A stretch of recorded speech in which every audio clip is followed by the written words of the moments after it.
একবার একটা শেয়াল বনে বিচরণ করছিল। ও একটা ছোট্ট শাবক দেখতে পেল। ও ভাবলো, আজ একেই আমি খাবার হিসেবে গ্রহণ করব। আশেপাশে দেখলেও কেউ দেখছে না তো, কেউ ছিল না। আর সেই শাবকের ওপর আক্রমণ করলো, যা হলো একটা ঘোর অপরাধ। বনের নিয়ম অনুসারে আপনি কখনোই শাবকের ওপর আক্রমণ করতে পারেন না। তারপর এই খবরটা যখন রাজা সিংহ জানতে পারলেন, সভার আয়োজন করলেন। কিন্তু সেখানে শেয়াল বলল, আমি তো এরকম কিছু করিনি। কিন্তু যদি আপনি এরকম বলেন, কোনো প্রমাণ দিন, এর কোনো সাক্ষী আছে? তখন রাজা সিংহ পেঁচাকে ডেকে পাঠালেন, যে সেই মুহূর্তে বৃক্ষের শাখার ওপর বসেছিল। সে সব কিছু দেখেছিল। পেঁচা সব সত্যি কথা বলল, আর শেয়ালকে মৃত্যুদণ্ড দেয়া হলো। এবার এই কাহিনী আমি আপনাকে কেন শোনালাম? কারণ মানুষও কখনো কখনো এরকম কর্ম করেন যা শিয়াল করেছে। এটা ভাবেন কেউ দেখছে না, যখন আমি অনুচিত কর্ম করতেই পারি। কিন্তু না, আপনি যাই করুন না কেন, কেউ না কেউ অবশ্যই তা দেখছে।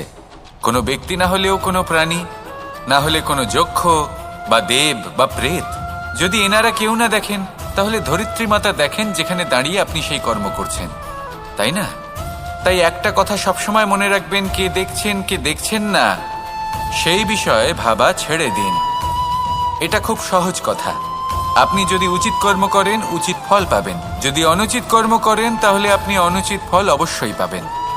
সেই জন্য উচিত পথে চলতে থাকুন, উচিত কর্ম করতে থাকুন, আর আমার সাথে ভালোবেসে বলুন, রাধা রাধা।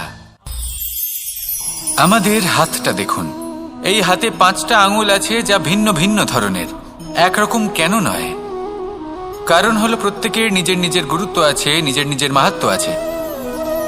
এরা ভিন্ন, তাই একত্রিত হয়ে মুষ্টিবদ্ধ করা সম্ভব, যার দ্বারা আমরা আত্মরক্ষাও করতে পারি, আবার আক্রমণও করতে পারি। যদি 5টি আঙুল সমান হতো, তাহলে মুষ্টিবদ্ধ হতে পারত না, নিজেদের মধ্যে বিভ্রান্তির সৃষ্টি করত। এবার এরকমই কিছু আমাদের সংসারেও হয়। আমাদের দেশ, যেখানে একটি ভূমির ওপর ভিন্ন ভিন্ন ধর্মের মানুষ বাস করেন, ভিন্ন ভিন্ন জাতি, ভিন্ন ধর্ম, ভিন্ন ভাষা। কিন্তু যদি আমরা এটা ভাবি যে কিভাবে এই দেশকে কল্যাণের পথে নিয়ে যাওয়া যায়, কিভাবে এর বিকাশ করা সম্ভব, তাহলে আমাদের একত্রিত হওয়া শিখতে হবে। যেইভাবে 5টা আঙুল একত্রিত হয়, মুষ্টিবদ্ধ হয়, সেইভাবেই আপনার যে ভাষাই হোক, যে ধর্মই হোক, যে জাতি হোক না কেন, ঠিক আছে, আবশ্যক হলো আপনার নিজের কর্মভূমির সাথে, আপনার ধরিত্রীর সাথে যুক্ত থাকা, সাথে থাকা। তবেই দেশের উন্নয়ন সম্ভব। তবেই এই দেশ স্বতন্ত্র থাকবে, সফল হবে, আর এই মন প্রসন্ন হয়ে বলবে, রাধা রাধা। আমি অনেক সংখ্যক মানুষকে দেখেছি, তাদের কাছে অত্যাধিক জ্ঞান আছে, শিল্প আছে, ধন আছে, কীর্তি আছে, কিন্তু তারা এই সব কিছু নিজেদের কাছেই রাখেন, এই সমাজে বিতরণ করেন না। কারণ হলো ভয়। ওনাদের মনে হয় যে যদি আমি এই সব কিছু সমাজে বিতরণ করি, তাহলে সমাজ আমার শিল্প হোক, ধন হোক, জ্ঞান হোক, কীর্তি হোক, সবকিছু চুরি করে নিয়ে যাবে, আর তার বদলে আমি কিছুই পাবো না। এটা কিন্তু সত্য নয়। সত্য হলো এটাই যে যদি আপনি নিজেকে এই সংসারের প্রতি সমর্পিত করেন, তাহলে এই সংসার আপনার প্রতিও সমর্পিত থাকবে। আপনি শুধু ধন, জ্ঞান, কীর্তি, সম্মান পাবেন তাই নয়, বরং এই সমাজ আপনাকে নিজের চোখে হারাবে, মনের মধ্যে স্থান দেবে। তাই এই ভয় ত্যাগ করে দেখুন কিভাবে এই সমাজ আপনাকে প্রেম সমর্পণ করে। আসুন আমার সাথে ভালোবেসে বলুন, রাধা রাধা। সেই কখন থেকে এই পুস্তকটিকে দেখছি, কিন্তু এর থেকে আমি কোনো জ্ঞান লাভ করতেই পারছি না। এবার আপনি বলবেন যে আজ কেমন বিচিত্র কথা বলছি আমি। যদি এই পুস্তক থেকে আমাকে জ্ঞান লাভ করতে হয়, তাহলে শুধুই তাকিয়ে থাকলে হবে না। আমাকে এই পুস্তককে খুলতে হবে, পড়তে হবে, তাকে বুঝতে হবে, তবেই তো জ্ঞান প্রাপ্তি হবে। বড়ই সহজ একটা ব্যাপার, কিন্তু একে যাপন করা অত্যন্ত কঠিন, তাই না? আপনি নিজেকেই দেখে নিন। আপনার কাছে অনেক জ্ঞান রয়েছে। সহজ থেকে সহজতর জ্ঞানের কথা যদি বলি, আপনি এটুকু তো জানেন যে সত্যি কথা বলা ভালো কাজ, দান করা হলো পুণ্যের কাজ। আপনি জানেন যে পরিশ্রম করলে সাফল্য আসবে। এই জ্ঞান তো আমাদের কাছে রয়েছে, এমন অনেক জ্ঞান আমাদের কাছে রয়েছে, কিন্তু আলস্যের কারণে, অবহেলা করে আমরা শুধু এই জ্ঞান প্রয়োগ করতে পারি না, এই জ্ঞান যাপন করতে পারি না, একে আচরণে প্রয়োগ করতে পারি না, সেই জন্য দুঃখী হয়ে যাই। তাই আপনার কাছে যা যা জ্ঞান আছে, যা যা জ্ঞান আপনি লাভ করেছেন, সেই জ্ঞান যাপন করা শুরু করুন, জীবনে প্রয়োগ করতে শুরু করুন। এই মন প্রত্যেকটি মুহূর্তে প্রসন্ন থাকবে, আর লক্ষ্যপ্রাপ্ত করে এই মন বলবে, রাধা রাধা। এই ফল কি তা বলার কোনো প্রয়োজন নেই, এই ফল কতটা সুস্বাদু সেটাও বলার কোনো প্রয়োজন নেই। ধরুন এমন কোনো মানুষ আসলেন যিনি জানেন না এটা কোন ফল, তিনি এটা দেখে ভাববেন এ তো কাঁটার একটা গুচ্ছ মনে হচ্ছে, নিয়ে ফেলে দেবেন। সেখানে দ্বিতীয় কোনো ব্যক্তি যিনি বুঝদার, তিনি দেখবেন, ভাববেন যে প্রকৃতি এর গায়ে এত কাঁটা কেন দিয়েছে, অবশ্যই সুরক্ষার জন্য দিয়েছে, অর্থাৎ ভিতরে অবশ্যই অমূল্য কিছু রয়েছে। সেই ধরনের ব্যক্তি এই ফলের অন্তরে প্রবেশ করেন এবং এই ফলের আনন্দ উপভোগ করেন। এরকমই কিছুটা আমাদের সংসারেও আমরা দেখতে পাই। প্রত্যেক দিন আমরা নতুন নতুন মানুষের সাথে পরিচিত হই। এমন কিছু ব্যক্তি থাকেন যাদের সাথে প্রথম আলাপের পর আমাদের এটা মনে হয় যে এই ব্যক্তিকে দেখে একটু রাগী ব্যক্তি মনে হচ্ছে, বড়ই অহংকারী বোধ হচ্ছে, উদ্ধত মনে হচ্ছে। বেশিরভাগ মানুষ প্রথম আলাপের পরে তাদের সাথে দূরত্ব বজায় রাখবেন, কিন্তু যিনি বুঝদার ব্যক্তি তিনি ভাববেন যে এই ব্যক্তি এমন কেন করছেন। হয়তো সুরক্ষার খাতিরে এই ব্যক্তি নিজেকে এরকম করে তুলেছেন যাতে অন্য কোনো ব্যক্তি এসে ওনার সময় নষ্ট না করেন, ওনার আবেগের সাথে ছলনা না করেন, খেলা না করেন। হয়তো অতীতে এমন কোনো ঘটনা ঘটেছে যার জন্য এই ব্যক্তি কিছুটা এরকম হয়ে গেছেন। এমনই একজন ব্যক্তি সেই ব্যক্তির মনের গভীর পর্যন্ত পৌঁছতে পারেন আর সেখান থেকে শুভ গুণগুলিকে বাইরে বের করে আনতে পারেন। এরকমই ব্যক্তি হয়ে উঠুন, এমন বুঝদার ব্যক্তি হয়ে উঠুন যিনি সামনের ব্যক্তির খারাপ গুণগুলিকে অবহেলা করে হৃদয়ের অন্তঃস্থল থেকে শুভ গুণগুলিকে প্রকাশিত করে এবং সেই ব্যক্তিকে দেখাতে পারে। এমন ব্যক্তি হয়ে উঠুন যিনি নিজের জীবনকেও সফল করে তোলেন এবং অন্যের জীবনকেও। আসুন আমার সাথে ভালোবেসে বলুন, রাধা রাধা। মানুষ যখনই একে অপরের সামনে নিজেদের হৃদয়ের ভাবনা প্রকাশ করে তখন এক অত্যন্ত প্রভাবশালী মাধ্যম তারা ব্যবহার করে, যাকে ভাষা বলা হয়। এবার আমি দেখেছি যে একজন মানুষ অনেকগুলো ভাষাতেই নিপুণ। আমি এটাও দেখেছি যে মানুষ অনেকগুলো ভাষায় কথা বলে, কখনো কখনো অনেক ভাষা মিলিত করে তার প্রয়োগ করে, উচিত প্রকারে তাকে ব্যবহার করে না, না সেটাকে সম্মান করে আর না ভাষাকে শুদ্ধ রাখে। আর এটা হলো অনুচিত। যদি ভাষাকে শুদ্ধ রাখেন তাহলে ভাষা আপনার চরিত্রকে শুদ্ধ রাখবে, তা আপনার একাগ্রতা বাড়িয়ে তুলবে। এই প্রত্যেক ধ্বনিকে অনুভব করে যদি আপনি শব্দের উচ্চারণ করেন, ভাষাকে প্রয়োগ করেন, তাহলে আপনিও আনন্দ পাবেন আর যিনি শুনছেন সেই ব্যক্তির কানেও মধুর শব্দ বাজবে। তাই মনে রাখবেন, যে ব্যক্তি ভাষার পবিত্রতাকে সম্মান করে তাকে সংসারও সম্মান করে। ভাষাকে শুদ্ধ এবং পবিত্র রাখুন, তাহলে ভাষা আপনার চরিত্রকেও শুদ্ধ এবং পবিত্র রাখবে। আর এই মন সুপ্রসন্ন হয়ে বলবে, রাধা রাধা। আমি এইভাবে প্রত্যেক দিন নিজের সাথে কিছুটা সময় অতিবাহিত করি, সুচিন্তা করি, কারণ আমি এটা মনে করি যে আমার প্রতিদ্বন্দ্বী অন্য কেউ নয় বরং আমি নিজেই। আর আমি চেষ্টা করি যে আমি যেন নিজেকে নিজের থেকে বেশি শ্রেষ্ঠ করে তুলতে পারি। তাই প্রতিদিন আমি আকলন করি নিজের কর্মের, যে কাল আমি কি উচিত করেছি, কি অনুচিত করেছি, যে ভুল আমি করেছি তা আজকে কি করে শুধরে নিতে পারি, যে শ্রেষ্ঠ কর্ম আমি কাল করেছি আজও সেই শ্রেষ্ঠ কর্ম আমাকে করতে হবে। শুধু এই প্রক্রিয়াতেই আমি নিজেকে শ্রেষ্ঠ ব্যক্তি, শ্রেষ্ঠ রাজা, একজন শ্রেষ্ঠ পিতা, পুত্র করে তুলি। এইভাবেই আমি একজন শ্রেষ্ঠ মানুষ হয়ে উঠি। আপনিও এই কথা মনে রাখবেন যে আপনার প্রতিস্পর্ধা অন্য কারোর সাথে নয়, বরং নিজের সাথে। তাই নিজের কর্মের আকলন করুন, নিজের মধ্যে যে দোষ আছে তা ত্যাগ করুন, নিজেকে শুধরে ফেলুন। এই মন সবসময় সুপ্রসন্ন থাকবে এবং লক্ষ্য প্রাপ্ত করে বলবে, রাধা রাধা। কি অমূল্য, কি সুন্দর এই রত্ন। এবার ভেবে দেখুন, যদি আমি এই রত্নকে ব্যবহার করি আখরোট ভাঙার জন্য, তাহলে কি হবে? বা ভেবে দেখুন, এই রত্ন নিয়ে আমি যদি বন্ধুদের সাথে খেলা করতে শুরু করে দিই, তাহলে কি হবে? আপনি তো হাসবেন আমার ওপর। আপনি বলবেন, এত অমূল্য একটা রত্ন, এর দ্বারা কত দুঃখ দূর করা সম্ভব। এই মূল্যবান রত্নের আমি অপব্যবহার করছি। একদম ঠিক বলেছেন, আমি মেনে নিচ্ছি। মূল্যবান বস্তুর অপব্যবহার করা অনুচিত। কিন্তু আপনিও তো তাই করছেন, তাই না? ভেবে দেখুন, মানুষ এই সংসারের সর্বশ্রেষ্ঠ প্রাণী,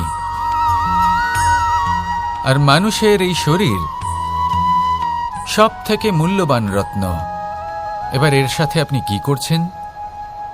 অপব্যবহার করছেন না, নিজের স্বাস্থ্যের যত্ন নিচ্ছেন না, আপনি অনুচিত পথে চলছেন শুধুমাত্র ধন অর্জন করার জন্য, পাপ কাজ করছেন, কি না করছেন? এটা অপব্যবহার নয়? ভেবে দেখুন, আমরা এই মানব শরীরের সাথে কি করতে পারি।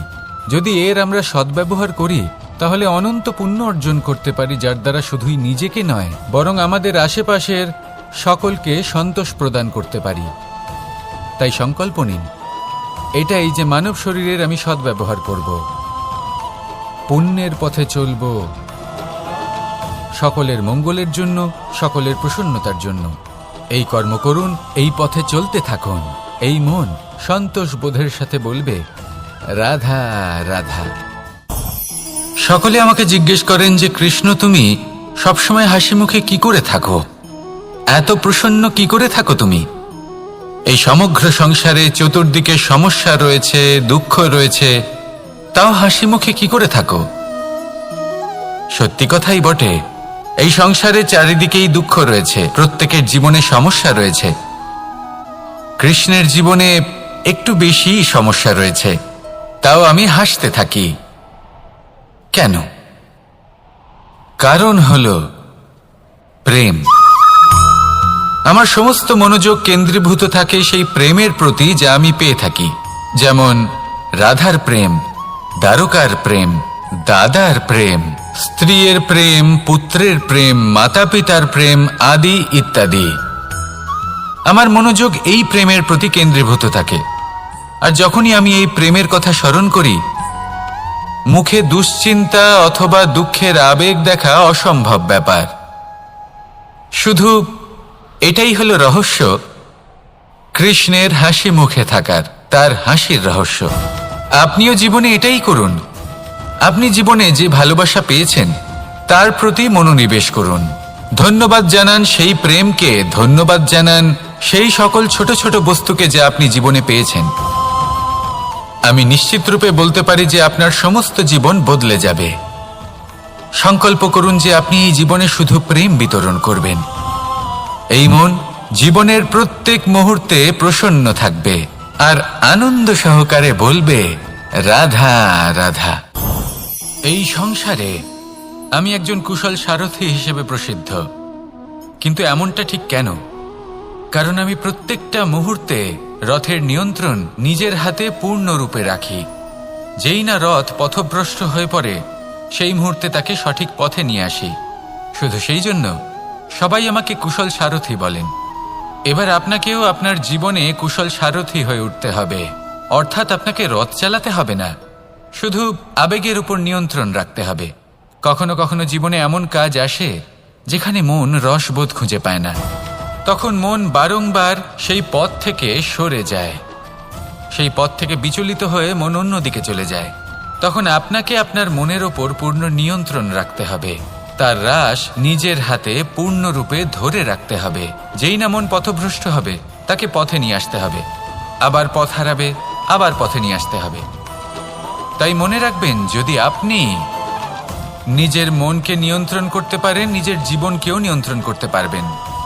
নিজের জীবনে কুশল সারথি হয়ে উঠুন, তাহলে মনোবাঞ্ছিত স্থানে এবং লক্ষ্যে পৌঁছতে পারবেন। আর তখন এই মন আর এই জীবন প্রসন্ন হয়ে বলবে, রাধা রাধা।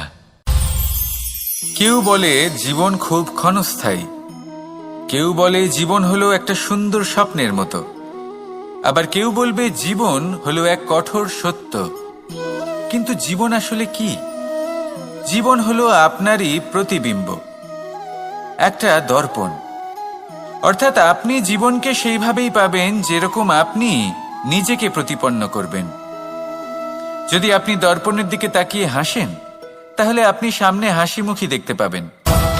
এবার যদি আপনি গম্ভীর হয়ে থাকেন, তাহলে আপনি একজন রুষ্ট ব্যক্তি দেখতে পাবেন। শেষে সবথেকে বেশি গুরুত্বপূর্ণ হলো আপনার চেষ্টা। আপনাকে সবসময় চেষ্টা করতে হবে যাতে আপনি নিজেকে প্রসন্ন এবং ইতিবাচক মনোভাবে রাখেন। এটা হলো আপনারই উত্তরদায়িত্ব, তাকে পালন করুন।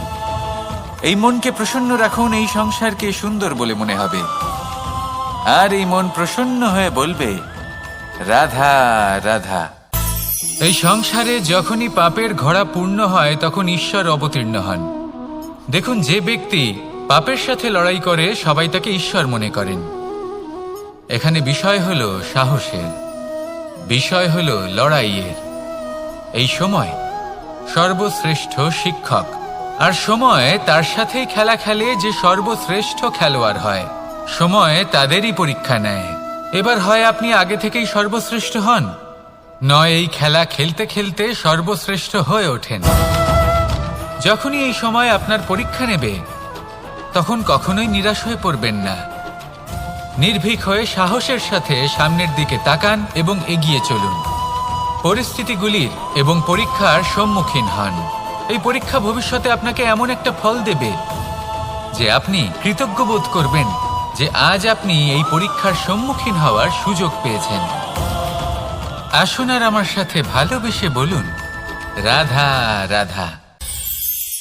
এই নিম পাতাকে দেখুন, ওর কিন্তু অনেকগুলো গুণ আছে।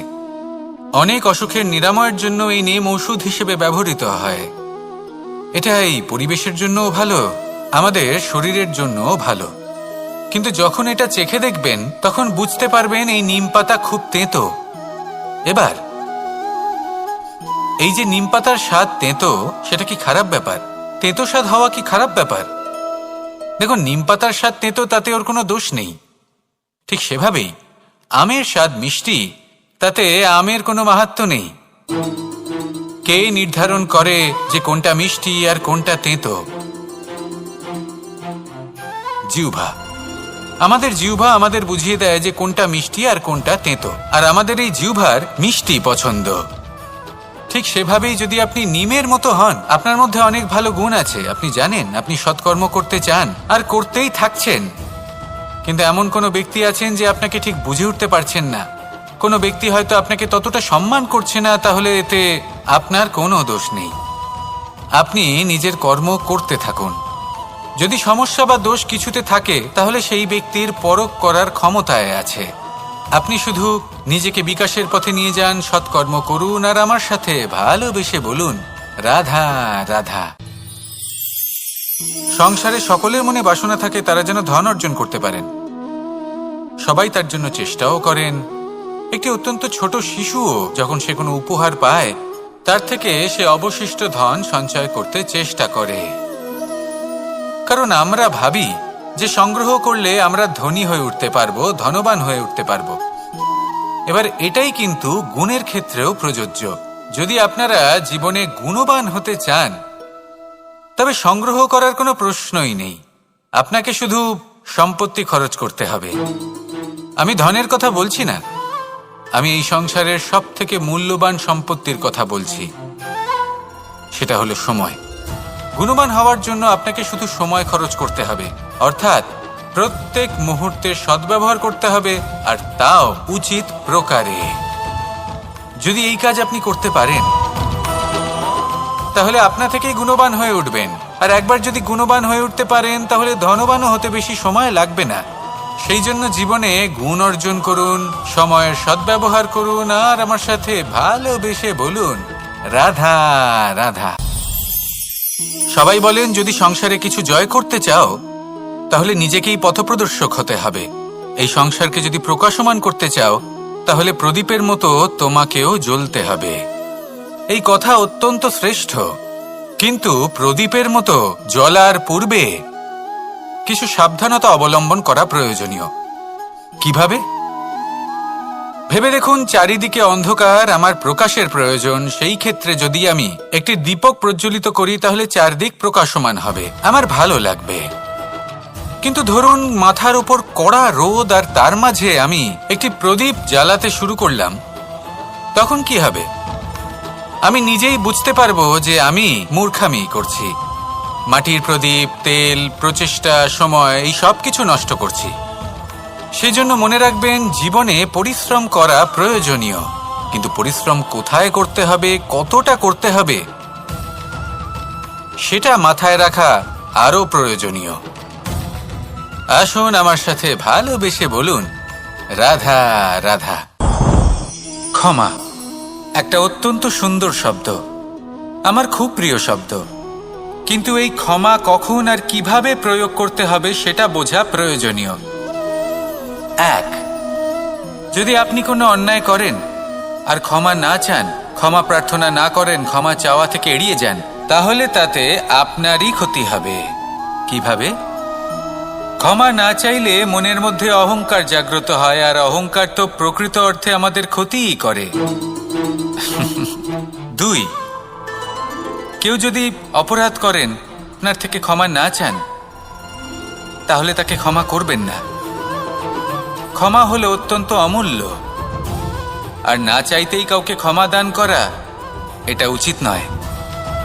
তিন, যদি কেউ আপনার সাথে অনুচিত কিছু করেন, অপরাধ করেন, আর আপনার থেকে ক্ষমা চান, তাহলে তাকে ক্ষমা করে দিন। তাতে আপনার অন্তরের করুণাবোধ জাগ্রত হবে, প্রেম জাগ্রত হবে, আর তা আপনার জন্য শুভ হবে।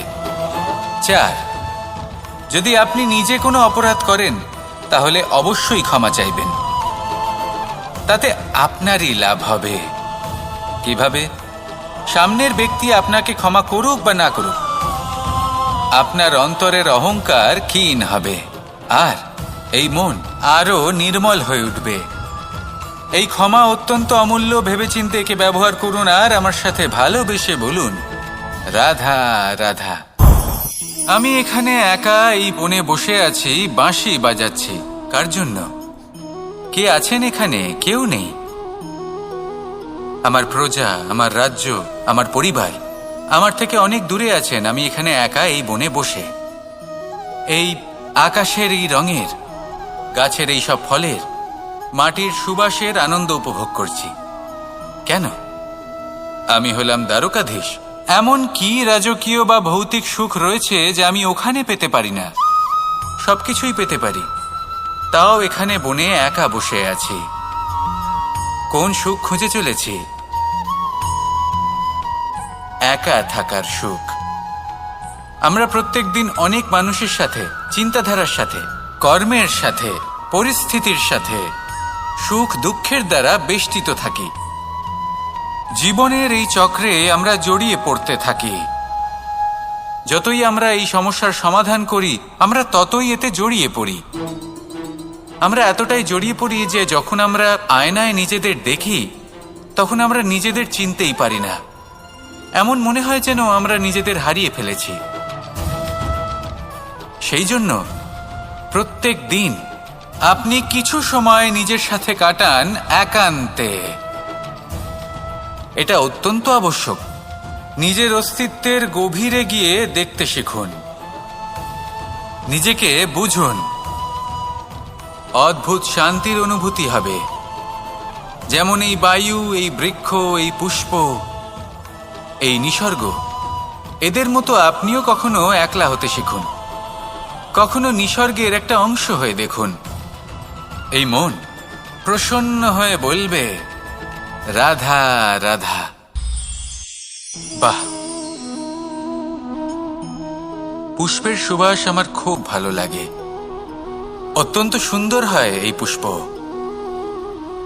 এইভাবে চারিদিকে পুষ্প দেখে মন আনন্দিত হয়ে ওঠে। এবার আপনারা ভেবে দেখুন, আমার চারিদিকে পুষ্প নয়, আগুন আছে। তাহলে কি হবে? আমার শরীর কি জ্বলে যাবে না? অবশ্যই জ্বলবে। শরীরকে কি আগুনের তাপ সহ্য করতে হবে না? অবশ্যই সহ্য করতে হবে। এটাই হলো প্রকৃতির নিয়ম। এই নিয়ম কিন্তু আমরা সবাই জানি, কিন্তু আমাদের মধ্যে বেশিরভাগ মানুষ এই বিভ্রান্তি নিয়ে বাঁচি যে এই যে প্রকৃতির নিয়ম, তা আমার ওপর প্রযোজ্য নয়। তা কিন্তু নয়। আমাদের চতুর্দিকে এই যে নিসর্গ রয়েছে, আমরা তার কতটা ক্ষতি করি সেটা একবার ভেবে দেখুন। আমরা বনাঞ্চল জ্বালিয়ে দিই, বায়ু দূষিত করি, জল দূষিত করি, প্রাণীদের হত্যা আমরা করি। কেন? এই নিসর্গ আমরা নষ্ট করি, যদিও আমরা জানি যে আমরাও হলাম এই নিসর্গেরই অংশ। এবার দেখুন, শরীরের কোনো অংশে যদি আগুন ধরান, আস্তে আস্তে সমস্ত শরীরও জ্বলে যাবে। সেইভাবেই নিসর্গ যদি নষ্ট হয়ে যায়, তাহলে মনুষ্য জাতিও নষ্ট হয়ে যাবে। তাই এই যে নিসর্গ আপনি দেখছেন, এই পুষ্প, এই বৃক্ষ, বায়ু, জল, এদের সকলকে রক্ষা করুন, নষ্ট নয়। মনে রাখবেন, যদি নিসর্গ থাকে মানুষ থাকবে, যদি নিসর্গ থাকে তাহলেই জীবন থাকবে। আসুন আমার সাথে ভালোবেসে বলুন, রাধা রাধা। অ দিয়ে অন্ত, আ দিয়ে আরম্ভ, এই দুইয়েরই রাশি সমান। যদি আপনি মন দিয়ে দেখেন তবে দেখবেন এদের সম্পর্ক খুবই নিবিড়। কিভাবে? যখন কোনো কিছু শুরু হয়, এটা নিশ্চিত হয়ে যায় যে তা সমাপ্তও হবে। আরম্ভই যদি না হয়, তা সমাপ্তও হবে না। যা আরম্ভ হয়েছে তার সমাপ্তি হলো অবশ্যম্ভাবী। এটাই হলো প্রকৃতির নিয়ম, একে এড়ানো যায় না। এবার এই কথা আমরা সকলে জানি। এবার মানুষ কি ভাবে যে সমাপ্তির পরে কি হতে পারে, এর উত্তর তাদের কাছে নেই।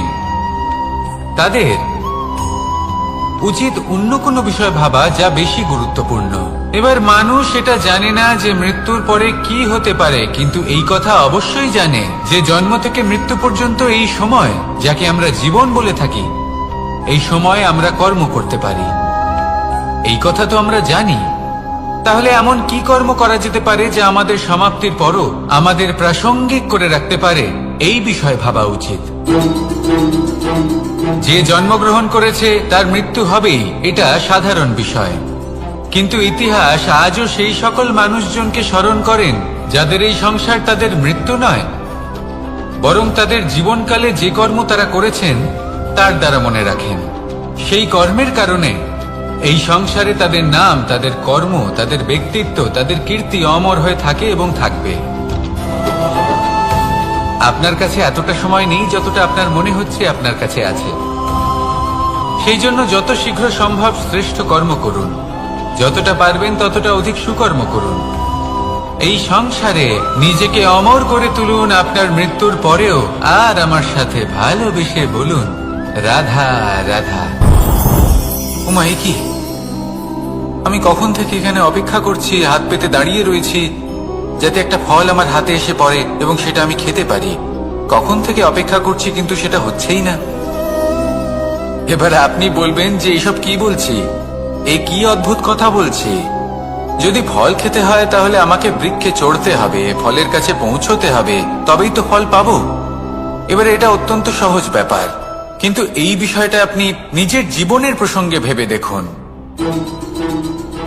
লক্ষ্য কোথায় আছে আপনি জানেন, সেই লক্ষ্যে পৌঁছানোর পথ কি সেটাও আপনি জানেন, সেই পথে চলার ক্ষমতাও আপনার রয়েছে, কিন্তু তাও আপনি নিজের লক্ষ্য লাভ করতে পারছেন না। কেন? কারণ আপনি অপেক্ষা করছেন যে লক্ষ্য আপনার সামনে চলে আসবে, কিন্তু তা হয় না।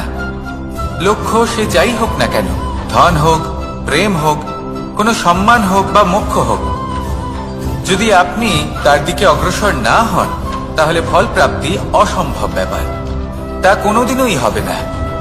সেই জন্য আপনার চোখের সামনে আপনি যদি নিজের লক্ষ্যকে দেখতে পান তাহলে উঠুন এবং সেই দিকে অগ্রসর হতে শুরু করুন। নিজের অন্তরের সকল অশুভ গুণ দূর করুন, অলসতা ত্যাগ করুন, অজ্ঞানতা ত্যাগ করে দিন এবং চলতে থাকুন।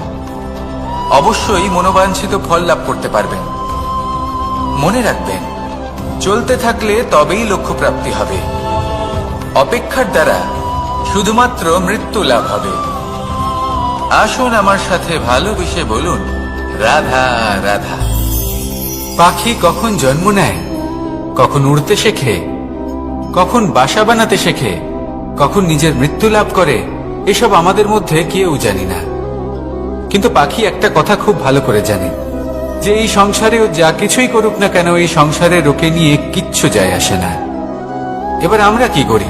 কোনো কাজ করার আগে আমরা এটা ভাবি যে এই সংসার যদি আমাকে দেখে ফেলে তাহলে কে জানে এই সংসার কি ভাববে, আমার প্রতিচ্ছবি কেমন তৈরি হবে কে জানে, কে জানে কি হবে আদি ইত্যাদি। এই সব ভাবনায় আমরা মগ্ন হয়ে যাই। কিছুটা এমন ভাবে মগ্ন হই যে বর্তমানের কর্মের এই জীবনের যাত্রাপথে সেই সময়ের আনন্দ উপভোগ করতে ভুলে যাই। এবার দেখুন একটা পাখি কি করে, ওর কর্ম হলো গান গেয়ে চলা। ওই পাখি গেয়ে চলে, কেউ ওর গান শুনুক বা না শুনুক, কেউ আদৌ শুনছে কিনা সেই বিষয়টা নিয়ে সেই পাখির কিছুই যায় আসে না। সেই পাখি নিজের কর্ম করতে থাকে। হয়তো সেই জন্যই আপনি কখনো কোনো পাখিকে কাঁদতে দেখবেন না। এরকমই আপনাকে নিজেকে গড়ে তুলতে হবে। প্রথমে নিজেকে জিজ্ঞেস করুন, এই যে কর্ম আমি করতে চলেছি সেটা কি উচিত? যদি আপনার মনে হয় সেটা উচিত, তাহলে সেটা প্রমাণ করুন। এটা ভাববেন না যে এই সংসার কি ভাববে। আসুন আর আমার সাথে ভালোবেসে বলুন, রাধা। বনের মধ্যে যদি আপনি কোনো বিষাক্ত সাপ দেখেন তাহলে কি করবেন? আপনি তখনই তার থেকে দূরে পালাতে চেষ্টা করবেন। আর এটা কেন করবেন? নিজের রক্ষার্থে। এই কথা আমি নয় মেনে নিলাম, কিন্তু নিজের জীবনে এটা করেন না কেন? আপনি যেখানেই যান, যে স্থানেই যান না কেন, প্রত্যেক সময় প্রত্যেক মুহূর্তে এমন বিষাক্ত সাপ আপনি অবশ্যই খুঁজে পাবেন। আর সেই সাপ নয় যাদের আপনি বনে খুঁজে পাবেন, এরা হলো সেই সাপ যা আপনাকে পাপ করতে বাধ্য করবে। আপনার অন্তরের বাসনা, ক্রোধ, অহংকার, লোভ, ঈর্ষা এদের বৃদ্ধি ঘটাবে। দেখুন, বনের এই সাপ আপনাকে একবার ছেড়ে দিতেও পারে, ছোবল নাও মারতে পারে, কিন্তু এই যে পাপরূপী সাপ আছে তা অবশ্যই ছোবল মারবে।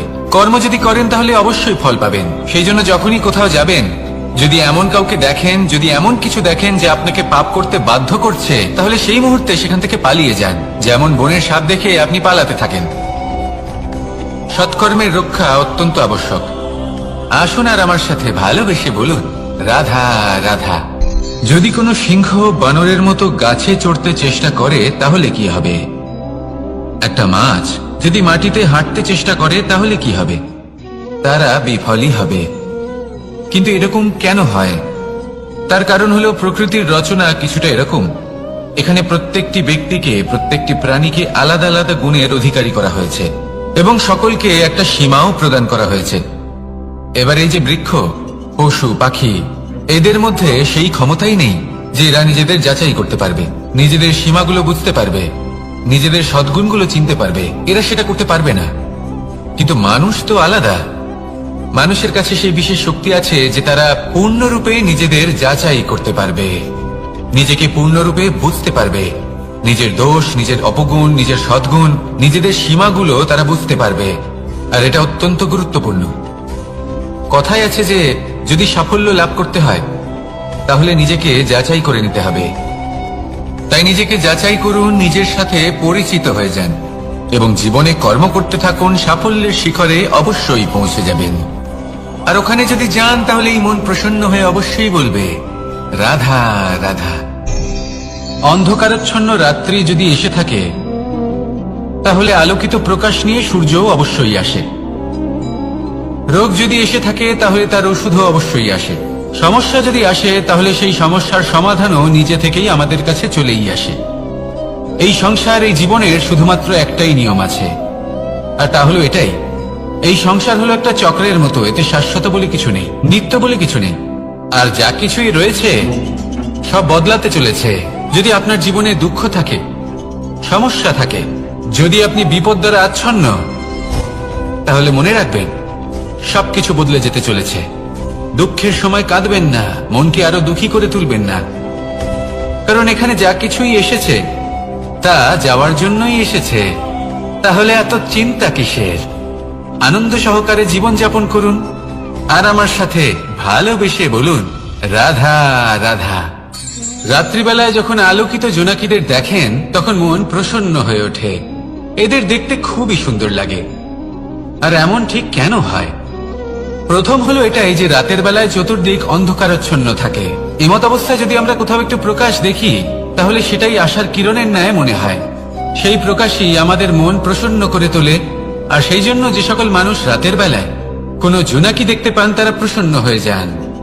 এবার কখনো কখনো জীবনে আমাদের মনে হয় যে চতুর্দিকে শুধুমাত্র অন্ধকারই হয়ে আছে। প্রত্যেকেরই তা কখনো মনে হয়। আর তখনই আমাদের নিরাশ হলে চলবে না, আমাদের দুঃখী হলে চলবে না। সেই সময় আমাদের খুঁজতে হবে নিজেদের আশেপাশে, চতুর্দিকে আর কোথাও না কোথাও আমরা প্রকাশ অবশ্যই দেখতে পাবো, আশার একটা কিরণ অবশ্যই দেখতে পাবো। কেউ এমন একটা কর্ম করেন যেটা দেখে আমরা প্রেরিত হয়ে যাই। আর এমন কোন কর্ম যদি আপনারা করেন, তাহলে সেই কর্ম আপনার মনকে প্রসন্ন ভাব, আনন্দ এবং ভালোবাসা দ্বারা ভরিয়ে তুলবে। আপনার অন্তরে সেই অন্ধকারের অন্ত করবে, দুঃখেরও অন্ত করবে। আর এই মন প্রসন্ন ভাব নিয়ে বলবে রাধা রাধা। মনুষ্য জীবনের সব থেকে বেশি গুরুত্বপূর্ণ বিষয় হল মনের একাগ্রতা। এই সংসারের যে কটি মহান কার্য সম্পাদন হয়েছে তা হল মনের এই একাগ্রতার একমাত্র ফল। আপনি অবশ্যই দেখে থাকবেন অনেক ছোট বড় নদী যা বয়ে চলে তাদের সামনে একটা বাঁধ নির্মাণ করা হয় সেই সব নদীর জল সঞ্চয় করতে। বাঁধ হয়ে গেলে প্রয়োজন মতো বা মনের ইচ্ছে মতো তাকে ব্যবহার করা সম্ভব। এবার এটাই আমাদের মনের সাথেও সম্ভব।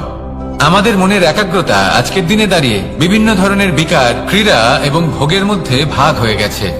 একে একত্রিত করতে হবে, একটা বাঁধ নির্মাণ করতে হবে, কর্মের বাঁধ।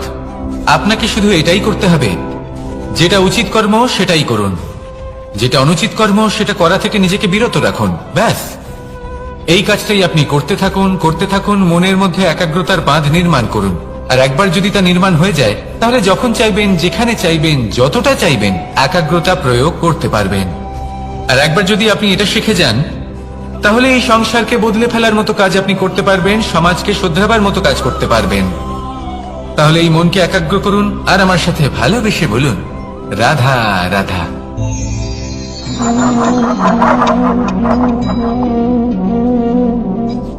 কোন ব্যক্তিকে নিশ্চয়ই দেখেছেন যিনি নিজে কাঠ কাটার এই কাজে নিপুণ এবং অভিজ্ঞ। এবার আপনারা দেখবেন যে তার মনোযোগ সমস্ত কাঠের ওপর থাকে না, তার মনোযোগ থাকে শুধুমাত্র একটা কাঠের ছোট্ট একটি অংশের উপর, যেখান থেকে তার টুকরো করা হচ্ছে। কিন্তু সেটা উনি কেন করেন? যদি এটা উনি না করেন, তাহলে সেই কাঠ সঠিক পদ্ধতি এবং তাড়াতাড়ি কাটা যাবে না। জীবনেও তাই হয়ে থাকে। আপনি হয়তো কোনো লক্ষ্য স্থির করেছেন বা পথ নির্বাচন করেছেন বা কাজ স্থির করেছেন যেটা আপনি করেই ছাড়বেন। তাহলে নিজের সম্পূর্ণ মনোযোগ শুধুমাত্র তার উপর কেন্দ্রীভূত করুন। যদি আপনার মন এদিক ওদিক তাকাতে থাকে, অস্থির হয়ে পড়ে, বিচলিত হয়ে পড়ে, যদি তা হয়ে থাকে, তাহলে আপনি অবশ্যই অসফল হবেন। তাই কর্মঠ থাকুন, নিরন্তর কর্ম করতে থাকুন এবং পূর্ণ মনোযোগ দিয়ে নিজের কাজ করুন। নিজের পথে অগ্রসর হন বা নিজের লক্ষ্য প্রাপ্ত করতে চেষ্টা করুন। তারপর দেখুন কি হয়, কিভাবে উচিত পথে এবং তীব্র গতিতে আপনার লক্ষ্য আপনার কাছেই পৌঁছে যায়। আর আপনার এই মন প্রসন্ন হয়ে বলে রাধা রাধা। কখনো কোনো নদীকে দেখেছেন? একই আকার, একই স্থান, শুধু প্রবাহিত হতে থাকে। এর মধ্যে কখনো কোনো অপদ্রব্য ফেলে দেখুন, দেখবেন সেটা বেশিক্ষণ সেখানে থাকে না। সেটা নদীর সাথে বইতে থাকে আর বয়ে যেতে যেতে সাগরে সমাহিত হয়ে যায়, আর শেষ পর্যন্ত সাগর সেটাকে তটে ফেলে দেয়। কিছুটা এমন হওয়া উচিত আমাদের বিচারধারাও। এক স্থানে তা স্থগিত হওয়া উচিত নয়, এটা সবসময় প্রবাহমান হওয়া উচিত। তবেই আমাদের চেতনা, আমাদের মূল্যবোধ এবং আমাদের স্মৃতি, এই তিনটি শ্রেষ্ঠ থাকবে। আর এটাই হলো পুকুর এবং নদীর মধ্যে পার্থক্য। নদীতে জল সবসময় বয়ে চলে, সেই জন্য পবিত্র থাকে, শুদ্ধ থাকে এবং পরিষ্কার থাকে। আর সেখানে এই পুকুরের তলদেশে সব জমা হতে থাকে, আর সেই জন্য তা অপবিত্র হয়ে যায়। তাই সবসময় এই বিচারধারা প্রবাহমান রাখুন। যদি মনে কোনো ভাবনা চলে আসে, সেখানেই থেকে যায় এবং বিদ্যে থাকে, তাহলে তা বের করে দিন। তাকেও বয়ে যেতে দিন, এবং তার যা উত্তর হবে তা সময়ের সাথে আপনার সামনেই চলে আসবে। শুধুই নদীর মতো প্রবাহমান হন আর আমার সাথে ভালোবেসে বলুন, রাধা রাধা। এই সংসারে সাফল্য লাভ করার জন্য জ্ঞানের প্রয়োজন হয়, পরিশ্রমের প্রয়োজন হয়, দৃঢ় নিষ্ঠার প্রয়োজন হয়, নিরন্তর চেষ্টা করা প্রয়োজনীয়। কিন্তু আরো কিছু আছে যা অত্যন্ত প্রয়োজনীয় এবং গুরুত্বপূর্ণ। তা হলো ভালো বন্ধু। তাদের থাকা অত্যন্ত প্রয়োজনীয়। যদি ভালো বন্ধু থাকে তাহলে সময় এলে তারা ঢাল হয়ে আপনাকে সুরক্ষা করবেন। সময় এলে অস্ত্রের মতো শত্রুকে সংহারও করবেন। যদি তিনি জ্ঞানী হন, তাদের মধ্যে সদ্গুণ থাকে, তাহলে এই সব গুণ আপনার মধ্যেও প্রবেশ করবে। তাহলে সাফল্যের জন্য ভালো বন্ধু পাওয়া অত্যন্ত প্রয়োজনীয়। কিন্তু শুধু বন্ধু কেন, ভালো শত্রুও থাকা প্রয়োজনীয়। এবার আপনি ভাববেন, আমি কি বললাম? যদি আপনার জীবনেও ভালো অর্থাৎ শক্তিশালী শত্রু থাকে, তাহলে আপনিও শক্তিশালী হতে থাকবেন। এই শত্রু আপনাকে প্রেরিত করবে আরো বেশি শক্তিশালী হয়ে ওঠার। কখনো কোনো হরিণকে দেখুন, তীব্র গতিতে দৌড়তে থাকে। কেন তীব্র গতিতে দৌড়য়? এই কারণে নয় যে কোথাও তার জন্য মধুর ঘাস অপেক্ষা করে রয়েছে, না। সে এই কারণে তীব্র গতিতে দৌড়য় কারণ সেটা না করলে তার পেছনে একটি সিংহ আছে যে ওকে নিজের ভোজন করে ফেলবে। তাই জীবনে বিপদ, সংকট, এই সবকিছুও হলো অত্যন্ত গুরুত্বপূর্ণ। তার সম্মুখীন হতে শিখুন আর আমার সাথে ভালোবেসে বলুন, রাধা রাধা। আমরা সবাই ফল খাই, কিন্তু আমাদের সেই ফলই প্রিয় হয় যে পরিপক্ক হয়ে ওঠে, যেটা নম্র হয়, আর যে ফল অনেক বেশি মিষ্টি আর সুস্বাদু হয়ে থাকে, যাদের রঙে বাহার দেখা যায়। সেইভাবে জীবনে আমরা নানান মানুষের সাথে পরিচিত হই, কিন্তু সেই মানুষই আমাদের মন ছুঁয়ে যায় যারা বিনম্র স্বভাবের, যাদের বাণী খুব মধুর, যাদের অন্তরে আত্মবিশ্বাসের একটা তেজ, একটা রং দেখা যায়। এবার এমন ব্যক্তি আমরা কি করে হব? ঠিক সেইভাবেই যেমন একটা ফল রোদ, বর্ষা, শীত, বায়ু, এই সকল সংকটময় পরিস্থিতির সম্মুখীন হয়ে পরিপক্ক হয়ে ওঠে, সেইভাবেই মানুষ সংকটময় পরিস্থিতির সম্মুখীন হয়ে পরিপক্ক হয়ে ওঠেন। যদি এই সংকটের সম্মুখীন হন তাহলে অভিজ্ঞ হবেন, আর এই অভিজ্ঞতাই শিক্ষা দিয়ে যাবে। এই অভিজ্ঞতা আমাদের শিখিয়ে দেয় যে আমাদের বিনম্র থাকতে হবে। অহংকার করে কোনো লাভ নেই। মধুর বাণীর যে কি মূল্য তা আমরা শিখতে পারি। এই অভিজ্ঞতাই আমাদের বুঝিয়ে দেয় যে উচিত অনুচিত কোনটা, আমাদের দৃষ্টিভঙ্গি তৈরি করে, আর এই দৃষ্টিভঙ্গি দ্বারা আত্মবিশ্বাস জাগ্রত হয়। সেই জন্য জীবনে কখনো বিপদ থেকে দূরে পালাবেন না, সেগুলোর সম্মুখীন হন, অভিজ্ঞতা লাভ করুন, তার থেকে শিক্ষা লাভ করুন, এইভাবেই পরিপক্ক হবেন। আসুন আমার সাথে ভালোবেসে বলুন, রাধা রাধা। ধন সঞ্চয় করা সম্ভব, আর সেই জন্য ধন সব থেকে বেশি মূল্যবান সম্পত্তি নয়। এবার আপনি বলবেন, আমি কি বলছি? এই ধন খুব মূল্যবান, আমরা সকলে অর্জন করতে ব্যস্ত। সেটা এই কারণে কারণ আপনারা জানেন না এই সংসারের সব থেকে বেশি মূল্যবান সম্পত্তি কি। এ হলো সেই সম্পত্তি যা কখনো সঞ্চয় করা সম্ভব নয়। আপনার কাছে যতই ধন থাকুক তা দিয়ে আপনি স্বাস্থ্য লাভ করতে পারেন, বাড়ি কিনতে পারেন, আদি ইত্যাদি, কিন্তু আপনি যতই ধনী হন না কেন, ফেলে আসা দিনের একটা মুহূর্ত আপনি লাভ করতে পারবেন না। এই একটা মুহূর্ত, এই সময়, এটাই হলো সংসারের সব থেকে মূল্যবান সম্পত্তি। একবার চলে গেলে তা কখনোই ফিরে আসে না। আর এই মুহূর্ত যতই চলে যাক না কেন, আমরা স্মৃতির মাধ্যমে সেগুলি যাপন করতে পারি, তার আনন্দ উপভোগ করতে পারি, আর যার সাথে আমরা সময় অতিবাহিত করেছি তার স্মৃতিতে আমরা চিরকাল জীবিত থাকতে পারি। সেই জন্য সময় সব থেকে মূল্যবান সম্পত্তি, তাকে এইভাবে নষ্ট করবেন না। প্রত্যেকটা মুহূর্ত উপভোগ করুন, আনন্দ করুন, আর ভালোবেসে বলুন, রাধা রাধা। কনক, কি সুন্দর একটা শব্দ। এর অনেকগুলো রূপ রয়েছে, অনেকগুলো অর্থ রয়েছে। প্রথম অর্থ হলো স্বর্ণ, অর্থাৎ সম্পত্তি। দ্বিতীয় অর্থ ধুতুরা, অর্থাৎ গাছের ছোট একটা বীজ যা কিনা অত্যন্ত শক্তিশালী হয়। যদি বেশি মাত্রায় এর প্রয়োগ করা হয় তাহলে এটা বিষময় হয়ে উঠতে পারে। এই হলো সেই ধুতুরা যার প্রয়োগ মহাদেবের পুজোতে করা হয়। এবার প্রশ্ন হলো এটাই যে এই স্বর্ণ এবং এই ধুতুরার মধ্যে মিল কি রয়েছে?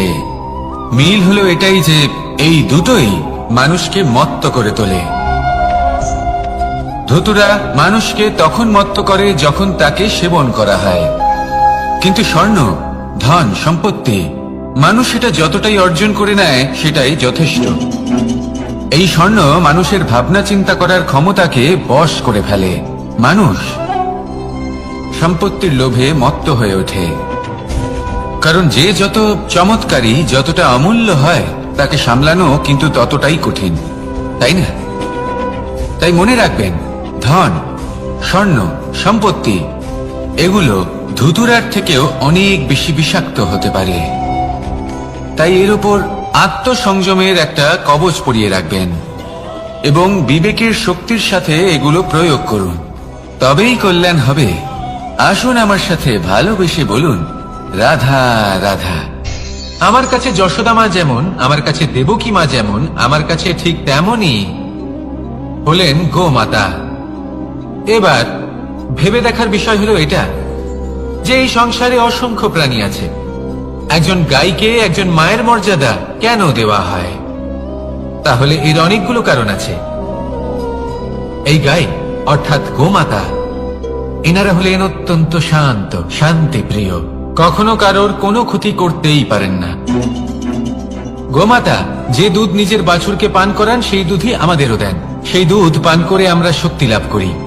এই দুধ থেকে আমরা মাখন, ঘি, পায়েস এইসব সুস্বাদু খাবার লাভ করি।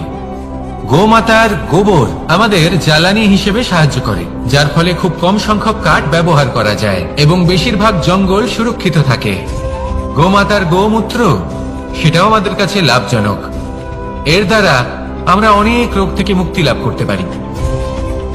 গোমাতা যখন একটি বাছুরকে জন্ম দেন তখন সেই বড় হয়ে আমাদের ক্ষেত কর্ষণ করে। সেই জন্য গাইকেও জীবনে মায়ের মর্যাদা দেবেন। যতটা সম্ভব তাকে সেবা করুন এবং ভালোবেসে তাকে পালন করুন। এই মন নিজে থেকেই প্রসন্ন হয়ে বলবে, রাধা রাধা। মধু কারই না পছন্দ বলুন তো? অত্যন্ত সুস্বাদু হয় এই মধু, মিষ্টি খেতে হয় এবং তা শক্তিও প্রদান করে। এবং প্রত্যেকটি মিষ্টি পদার্থের মতোই এতেও খুব তাড়াতাড়ি পিঁপড়ে ধরে যায়। অন্যদিকে যদি নুনকে দেখি, তাহলে বছরের পর বছর রাখলেও এতে পিঁপড়ে ধরে না।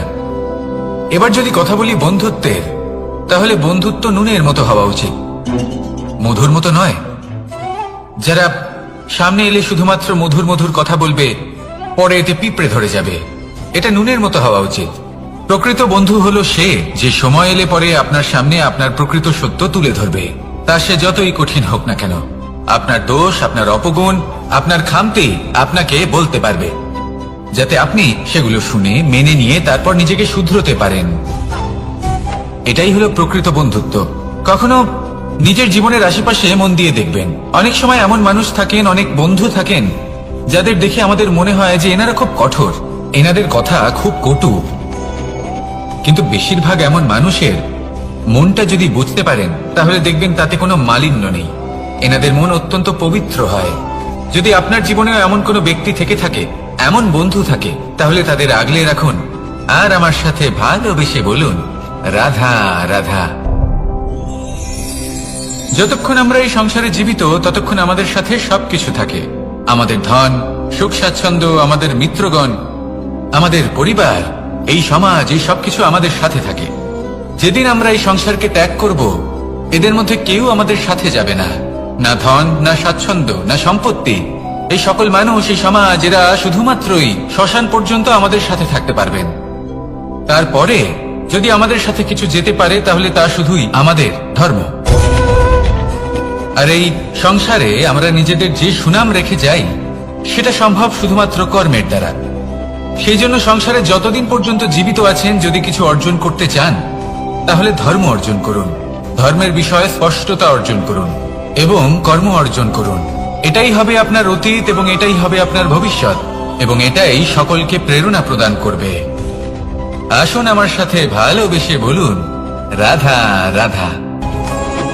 এই পরিবার হলো আমাদের জীবনের একটা অমূল্য সম্পদ, অমূল্য এক আশ্রয়, যা এই সংসারে হয়তো কোথাও আপনি পাবেন না।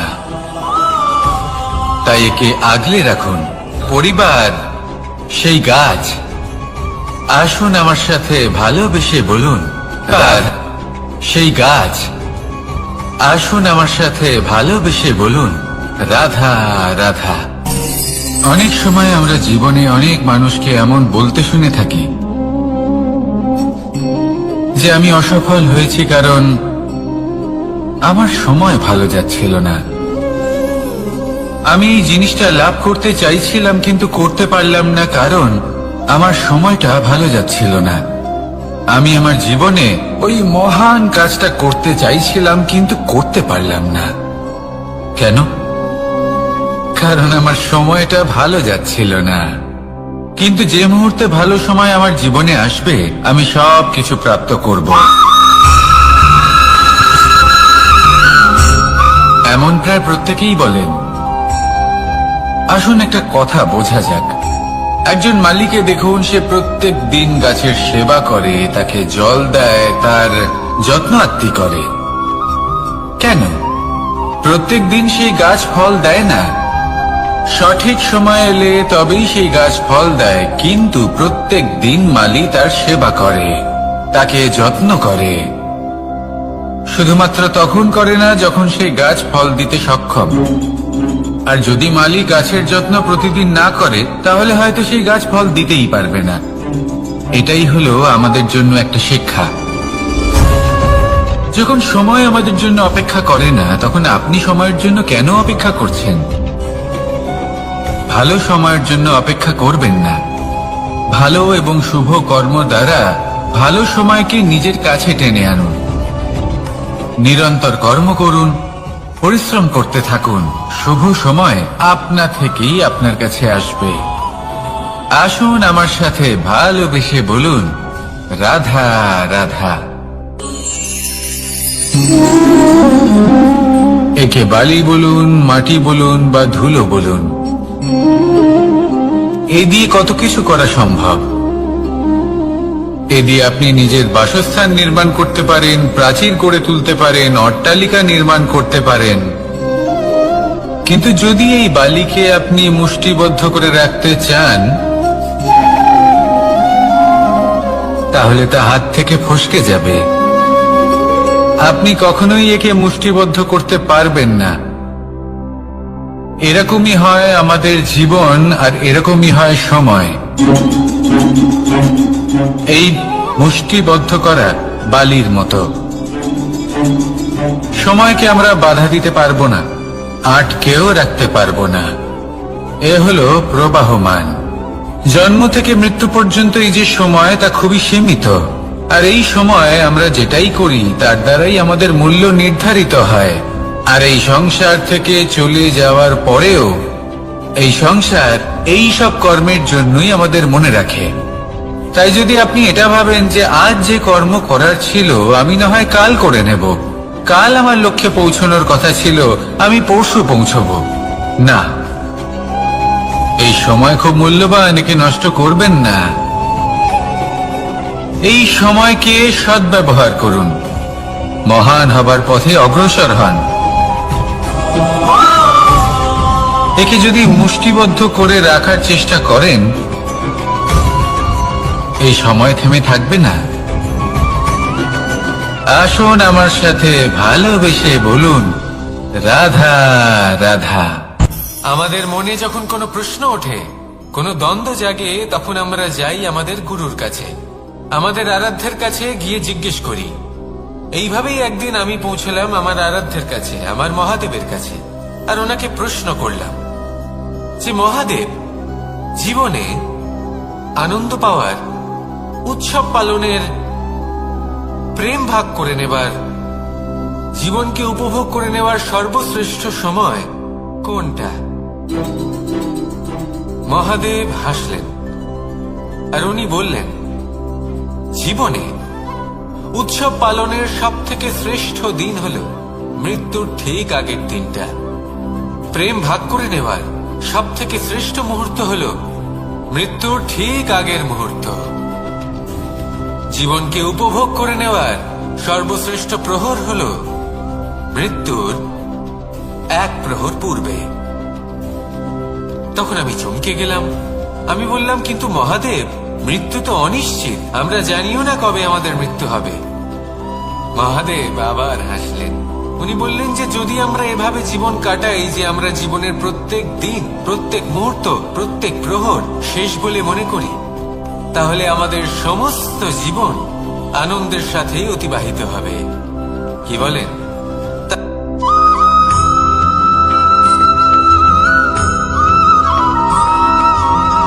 এই সংসারে কোনো বস্তু হোক বা ব্যক্তি হোক, তার একার গুরুত্ব কিন্তু খুব বেশি নয়।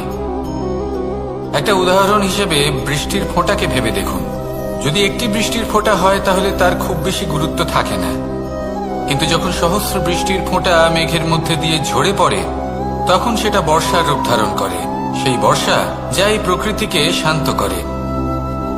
সেইভাবে পাথরের ছোট টুকরো, তার খুব বেশি গুরুত্ব থাকে না, কিন্তু যখন অসংখ্য পাথরের টুকরো একত্রিত হয় তখন তা পর্বতের আকার ধারণ করে।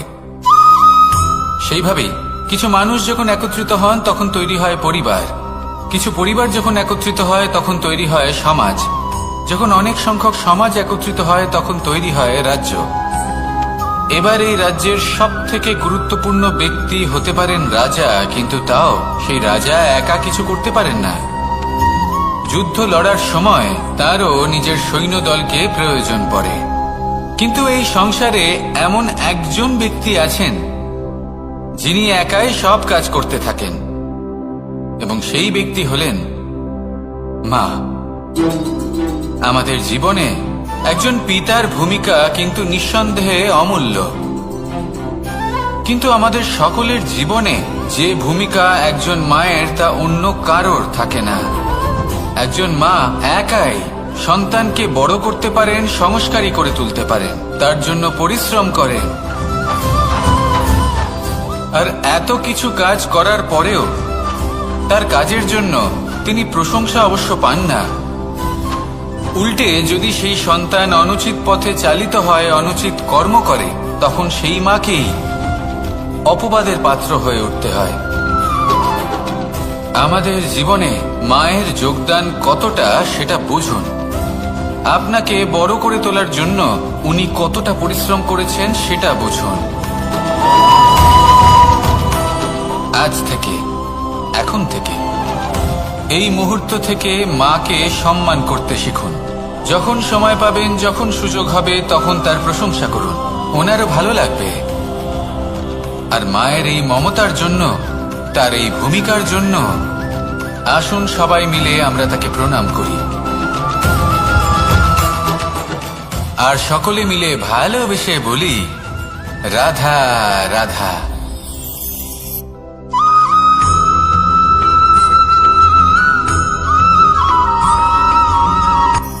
এই সংসারে সাফল্য লাভ করার জন্য জ্ঞানের প্রয়োজন হয়, পরিশ্রমের প্রয়োজন হয়, দৃঢ় নিষ্ঠার প্রয়োজন হয়, নিরন্তর চেষ্টা করা প্রয়োজনীয়। কিন্তু আরো কিছু আছে যা অত্যন্ত প্রয়োজনীয় এবং গুরুত্বপূর্ণ। তা হলো ভালো বন্ধু। তাদের থাকা অত্যন্ত প্রয়োজনীয়। যদি ভালো বন্ধু থাকে তাহলে সময় এলে তারা ঢাল হয়ে আপনাকে সুরক্ষা করবেন। সময় এলে অস্ত্রের মতো শত্রুকে সংহারও করবেন। যদি তিনি জ্ঞানী হন, তাদের মধ্যে সদ্গুণ থাকে, তাহলে এই সব গুণ আপনার মধ্যেও প্রবেশ করবে। তাহলে সাফল্যের জন্য ভালো বন্ধু পাওয়া অত্যন্ত প্রয়োজনীয়। কিন্তু শুধু বন্ধু কেন, ভালো শত্রুও থাকা প্রয়োজনীয়। এবার আপনি ভাববেন, এ আমি কি বললাম?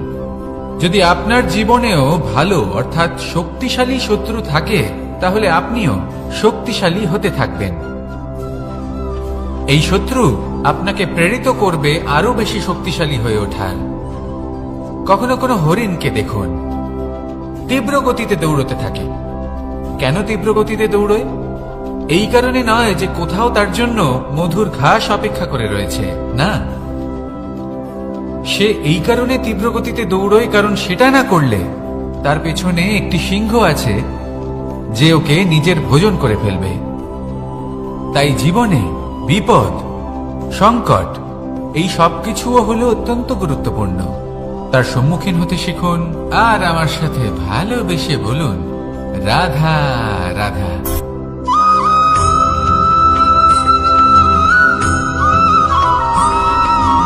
কথায় আছে, প্রত্যেক পুত্র তার পিতার প্রতিচ্ছবি হয়। আর সমস্ত প্রতিচ্ছবি চায় যেন সে তার অস্তিত্ব প্রাপ্ত করতে পারে। পুত্র চায় সে যেন তার পিতার মতো হয় বা কখনো কখনো তার থেকেও শ্রেষ্ঠ হয়। সেটা কোনো অনুচিত ব্যাপার নয়। অনুচিত তখন হয় যখন পুত্র নিজের পিতার মতো হবার স্বপ্ন পূরণ করতে গিয়ে বা তার থেকেও শ্রেষ্ঠ হওয়ার স্বপ্ন পূরণে অনুচিত পথের আশ্রয় নেয়। কারণ তারপরে সে তার পিতার গুণগুলি আত্মসাৎ করতে চায় না। সে শুধুই এটা চায় যে সংসারের চোখে যেন আমি শ্রেষ্ঠ প্রমাণিত হই। এটা অনুচিত। সংসারে এমন অনেক মানুষ আছেন যারা এই কারণে শ্রেষ্ঠ হওয়ার চেষ্টা করেন যাতে তার পরিবারের তার পিতার সম্মান বৃদ্ধি পায়।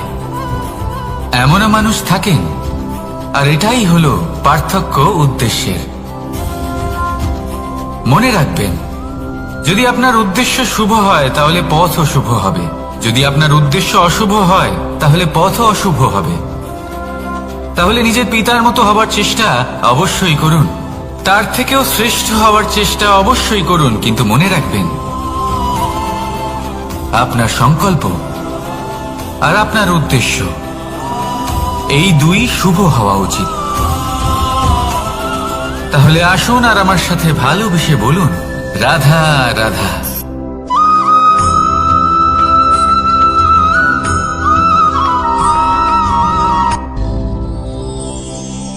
শিশিরের বিন্দু পাতার ওপর পড়ে আর তার গায়ে লেগে থাকে।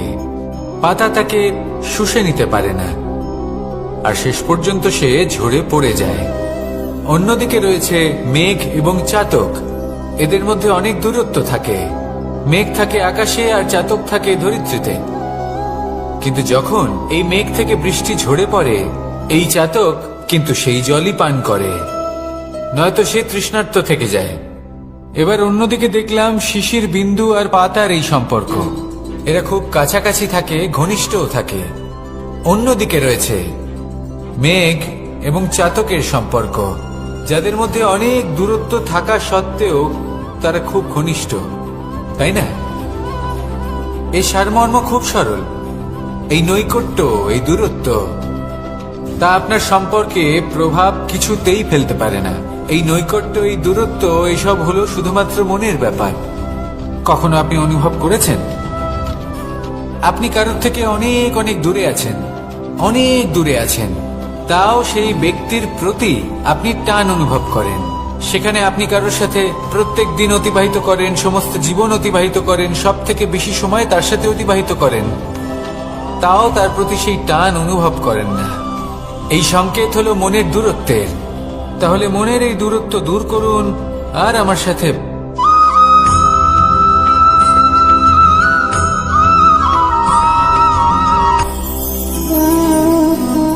শক্তি এক অত্যন্ত বিচিত্র বস্তু, বা বলতে পারেন অনুভূতি। পিতা সবসময় চান যেন তিনি তার শক্তি পুত্রকে। আসুন আপনাকে সহজে বোঝাই। যদি আপনি সুপাত্র হন আর আপনাকে শক্তি দেওয়া হয়, তাহলে আপনি সেই শক্তির গুরুত্ব বুঝবেন, কোথায় সেই শক্তি প্রয়োগ করা উচিত সেটা বুঝবেন। আর এটা যেহেতু অর্জন করা শক্তি হবে, সেই শক্তির অপব্যবহার হবে না। কিন্তু যদি এই আপনি কুপাত্র হন আর যদি আপনাকে এই শক্তি দেওয়া হয়, তাহলে কি হবে? দেখতে গেলে এই শক্তি আপনি দান হিসেবে পেয়েছেন, তাই না আপনি এই শক্তির গুরুত্ব বুঝবেন আর না এর প্রয়োগ আপনি জানবেন। তার অপব্যবহার হওয়া সুনিশ্চিত। তাই যদি আপনি কোনো শক্তি অর্জন করতে চান, তাহলে আগে তার যোগ্য হয়ে উঠুন। পুত্র নয়, পাত্র হয়ে উঠুন। আর আমার সাথে ভালোবেসে বলুন, রাধা রাধা।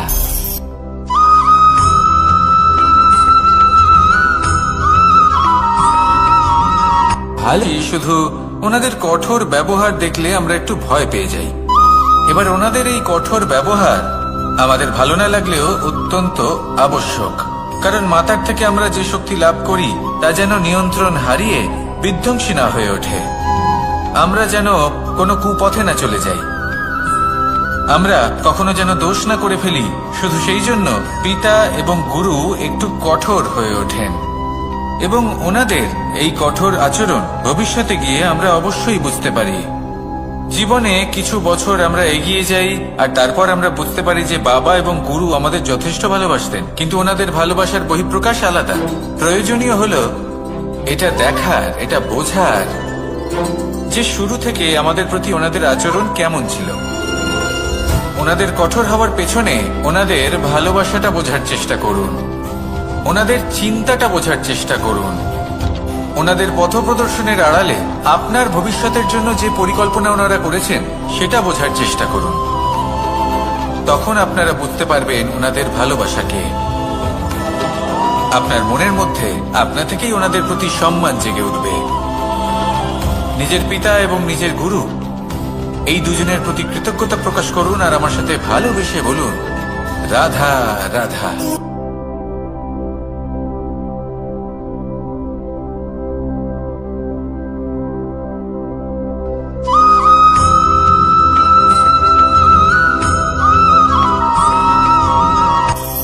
কখনো কোনো বাগানের কোনো বৃক্ষকে দেখেছেন যেখানে সুগন্ধি ফুল থাকে, রসালো ফল থাকে? তখন মন প্রফুল্ল হয়ে ওঠে, মন থেকে সেই বৃক্ষের প্রতি ভালোবাসা জন্মায়। কিন্তু যিনি বাগানের মালিক, শুধুমাত্র তিনিই জানেন যে কিভাবে এই বৃক্ষকে আগলে রাখতে হয়, কিভাবে তার পরিচর্যা করলে এতে সুন্দর সুগন্ধি ফুল হবে, রসালো ফল হবে। কখনো কখনো প্রয়োজনের থেকে বেশি রোদ পেলে এই বৃক্ষগুলি শুকিয়ে যায়, প্রয়োজনের থেকে কম রোদ পেলেও এই বৃক্ষ কিন্তু শুকিয়ে যায়।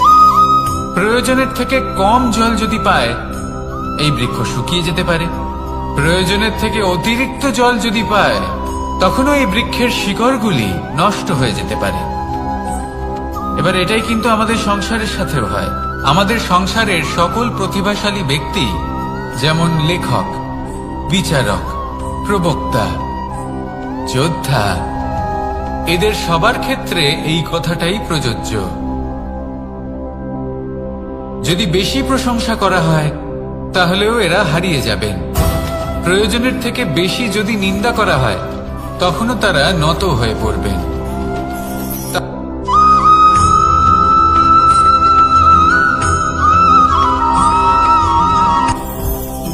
জীবনে কিছু শেখা অত্যন্ত গুরুত্বপূর্ণ।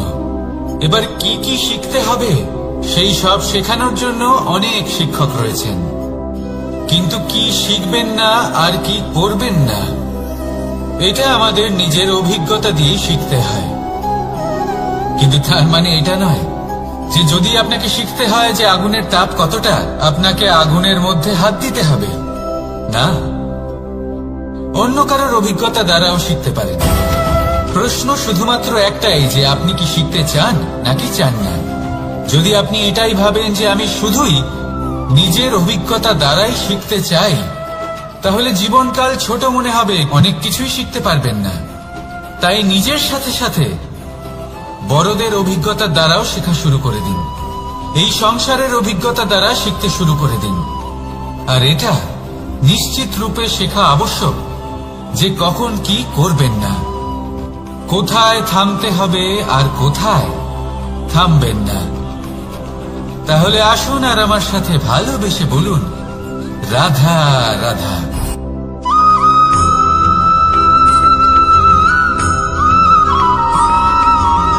এই সংসারে সব থেকে বেশি কোমল বস্তু হলো রেশম। এই রেশম এতটাই কোমল হয় যে এর পুরো একটা থান শুধুমাত্র একটা হাতে ধরা সম্ভব। কখনো ভেবে দেখেছেন এই রেশম কিভাবে হয়? একটি কীট তার লালার দ্বারা উৎপন্ন হয়।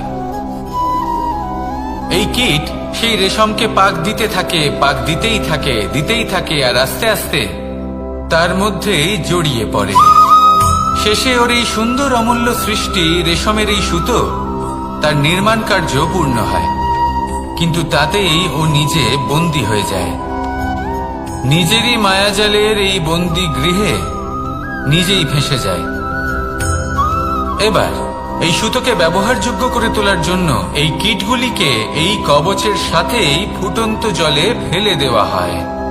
এই সংসারে যদি আমাদের স্বপ্ন এই সংসারের দুঃখ হরণ করার জন্য, এই সংসারে সুখ বিতরণ করার জন্য হয়, তবেই আমাদের প্রগতি সম্ভব। যদি আমাদের এই স্বপ্ন শুধুই আমাদের এবং আমাদের স্বার্থ সিদ্ধির জন্য হয়, তাহলে এই স্বপ্ন আমাদের অন্ধ করে দেবে, আমাদের অন্ধকারের পথে নিয়ে যাবে, আর আমরাও সেই কীটের মতো হয়ে যাব। নিজেদেরই মায়াজালে আমরা নিজেই ফেঁসে যাব, আর শেষে আমরা যদি কিছু লাভ করি তা হবে একাকিত্ব, অন্ধকারময় মৃত্যু। তাই স্বপ্ন অবশ্যই দেখুন, কিন্তু এমন ভাবে স্বপ্ন দেখবেন না যে তার এই বন্দিগৃহে আপনি নিজেই ফেঁসে গেলেন। স্বপ্ন দেখুন পরোপকারে।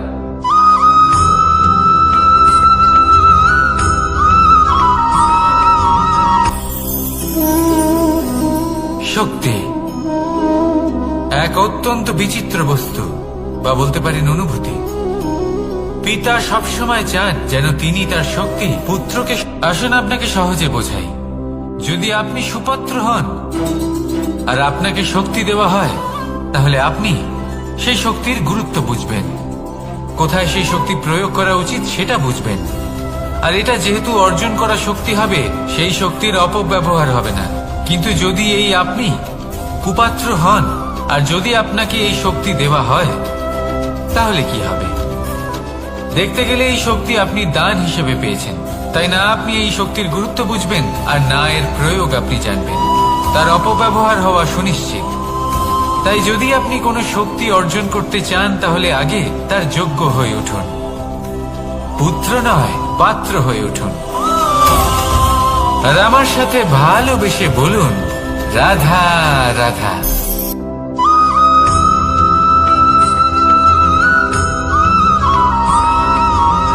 এই সংসারে প্রত্যেক মানুষ এটাই চান যে তিনি যেন ধনবান হন, আর্থিক অবস্থা তার ভালো থাকে, ওনার বাড়িতে লক্ষ্মীর আগমন হয়। কিন্তু সেটা হবে কি করে, সেটাই হলো প্রশ্ন। কেউ বলেন যে যদি পরিশ্রম করো তাহলে ধন অর্জন সম্ভব, কেউ বলেন যে যদি বিদ্যা লাভ হয় তবেই ধন অর্জন সম্ভব, কেউ বলেন যে যদি বলশালী হও তবেই সম্পন্ন থাকবে। ভালো কথা, যদি তাই হয়ে থাকে, তবে দিনমজুর সারা দিন পরিশ্রম করেন, তিনি কেন ধনী হন না? অনেকজন বিদ্বান মানুষ আছেন এই সংসারে, তারা কেন ধনবান হন না? অনেক সংখ্যক বলশালী ব্যক্তি আছেন, তাদের কাছে ধন নেই কেন? তাদের কেন ধনের অভাব হয়? আবার এমনও কিছু মানুষ আছেন যারা পরিশ্রম করেন, তারা দিনমজুর, কিন্তু তারা ধন অর্জন করতে পারেন। কিছু বিদ্বান ব্যক্তি আছেন যাদের কাছে অধিক মাত্রায় ধন রয়েছে, কয়েকজন বলশালী ব্যক্তি রয়েছেন যাদের কাছে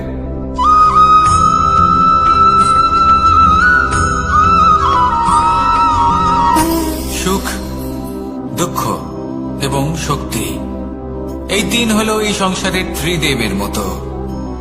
আমাদের জীবনে যা কিছু ঘটছে এই তিনটির ভিত্তির উপরেই হচ্ছে। আসলে এই সংসারের একটা নিয়ম আছে, যখনই আপনি কিছু লাভ করেন, এই সংসার আপনার পরীক্ষা নেয়।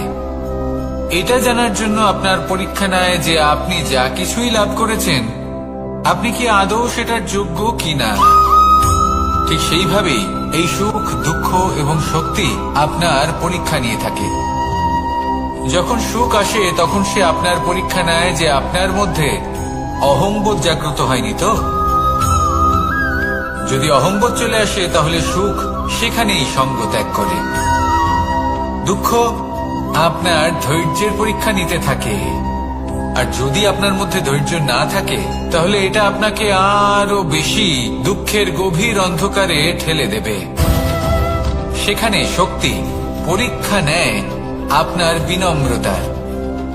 যদি আপনি বিনম্র না হন, তাহলে হয় এই শক্তি আপনার সঙ্গ ত্যাগ করবে, নয় এই শক্তি বিনম্রতার অভাবে আপনার পতনের কারণ হতে পারে।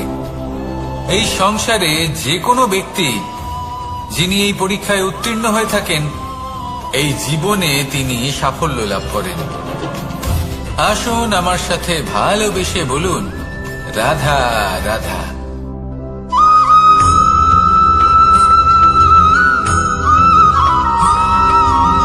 পঞ্চতত্ত্বের মধ্যে দ্বিতীয় তত্ত্ব হল ধরণী, ভূমি, যাকে আমরা ধরণী মাতা বলি। এই ধরণী ধৈর্য ধারণ করে, আর এর উপরেই আমাদের সমগ্র সংসার নির্ভরশীল। কারণ এই ভূমি সহ্য ক্ষমতা রাখে। এর সহ্য ক্ষমতা হলো অপরিসীম। সন্তান যতই আঘাত প্রদান করুক না কেন, প্রেম পূর্বক সহ্য করে আর তার বদলে অমূল্য রত্ন প্রদান করে। সন্তান যদি হাল চালায় তাহলে তার বদলে তাকে অন্ন প্রদান করে। এটাই হলো ধরনী। এবার এর থেকে আমরা কি শিক্ষা পেতে পারি? এটাই যে কারোর জন্য কিছু করা বা কাউকে কিছু দেওয়া মনে কোনো কামনা ছাড়াই। আর এই কথাটা বুঝে যান, যদি কারোর জন্য কামনা না রেখে বা কোনো পাওয়ার আশা না রেখে কারোর জন্য কিছু করেন বা কারোকে কিছু দেন, যদি এটা আপনি শিখতে পারেন তবে আপনি ভালোবাসতে শিখে গেছেন। আর সেই জন্যই এই ধরিত্রীকে মাতা বলা হয়। কারণ মাতা শুধু উনি নন যিনি গর্ভে সন্তানকে ধারণ করেন, মাতা তো উনিও যিনি জীবন বাঁচতে শেখান, যিনি জীবন বাঁচার উদাহরণ প্রদান করেন। তাহলে ধরনীর থেকে এই নিঃস্বার্থ ভাব শিখুন, নিঃস্বার্থ ভালোবাসা শিখুন, আর এই ভালোবাসার সাথেই বলুন রাধা রাধা।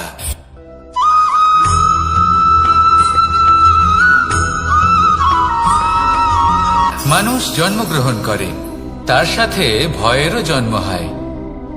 ছোটবেলা থেকেই আমাদের মনে কোনো না কোনো প্রকারের ভয় থেকেই যায়। কেউ এই বিষয়ে ভয় পায় যে তার কোনো বস্তু তার থেকে দূরে চলে যাবে। কেউ এই বিষয়ে ভয় পায় যে আমি নিজেকে হারিয়ে ফেলব।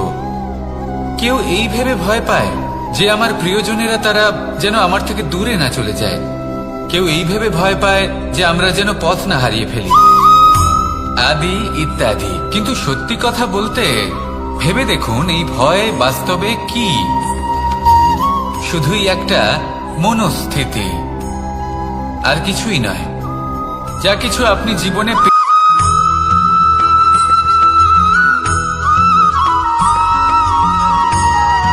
আছে, পরিস্থিতি। অনেক মানুষের মুখে আমরা এই শব্দ শুনি। জীবনে যখন অসফল হই, দুঃখ আসে, সংকট আসে, কোনো বিপদ ঘনিয়ে আসে, তখন সমস্ত দোষ আমরা পরিস্থিতির ওপর চাপিয়ে দিই। আর দেখতে গেলে কোথাও না কোথাও ঠিকই করি। এই পরিস্থিতি প্রত্যেক দিনের মতো পাল্টাতে থাকে। কিন্তু এই দিন, এই রাত, এমন কেউ আছেন যিনি এর ওপরেও নিয়ন্ত্রণ সাধন করেন, আর তিনি হলেন সূর্য। ঠিক সেই রকমই আমাদের জীবনেও সূর্য হলো এই মন। যদি এই মনের উপর আমরা নিয়ন্ত্রণ করতে পারি, তাহলে আমরা জীবনকেও নিয়ন্ত্রণ করতে পারব। প্রথমে এই মনের রাজা হয়ে উঠতে হবে। তাই মনে রাখবেন, যদি মন দুর্বল হয় তাহলে পরিস্থিতি আমাদের সমস্যা বলে মনে হবে। এই মন যদি স্থির হয়, পরিস্থিতি প্রতিস্পর্ধা বলে মনে হবে। আর এই মন যদি শক্তিশালী হয়ে ওঠে, তাহলে যে কোনো পরিস্থিতি আপনার কাছে একটা সুযোগ মাত্র। এমন এক সুযোগ যাতে অগ্রসর হয়ে আপনি মহান হয়ে উঠতে পারেন।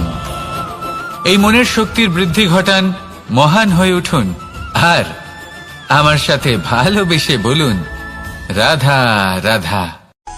খুব সুন্দর একটা কাহিনী আছে। একবার এক ব্যক্তি নিজের অসফলতার জন্য ত্রস্ত হয়ে সময় দেবতার তপস্যা করতে বসলেন। উনি তপস্যা করলেন এবং সময় দেবতা প্রসন্ন হলেন।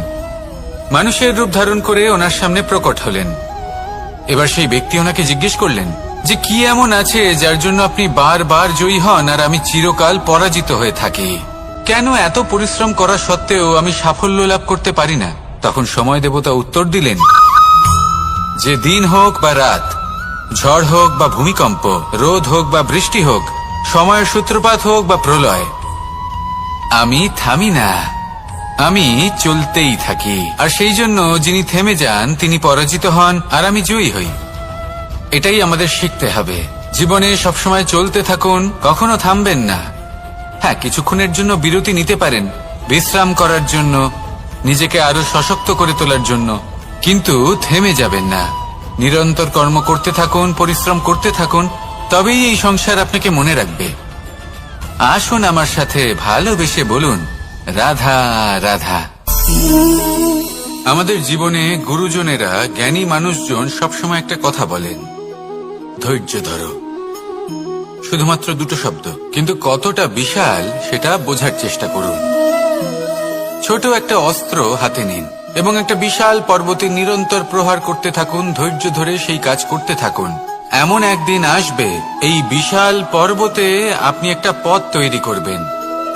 কোনো ধনুর্ধর যখন নিজের বিদ্যা অর্জন করেন তখন তাকেও ধৈর্য ধরতে হয়, তার নিজেকে সময় দিতে হয়, তবেই সে ধনুর্বিদ্যা শিখতে পারে।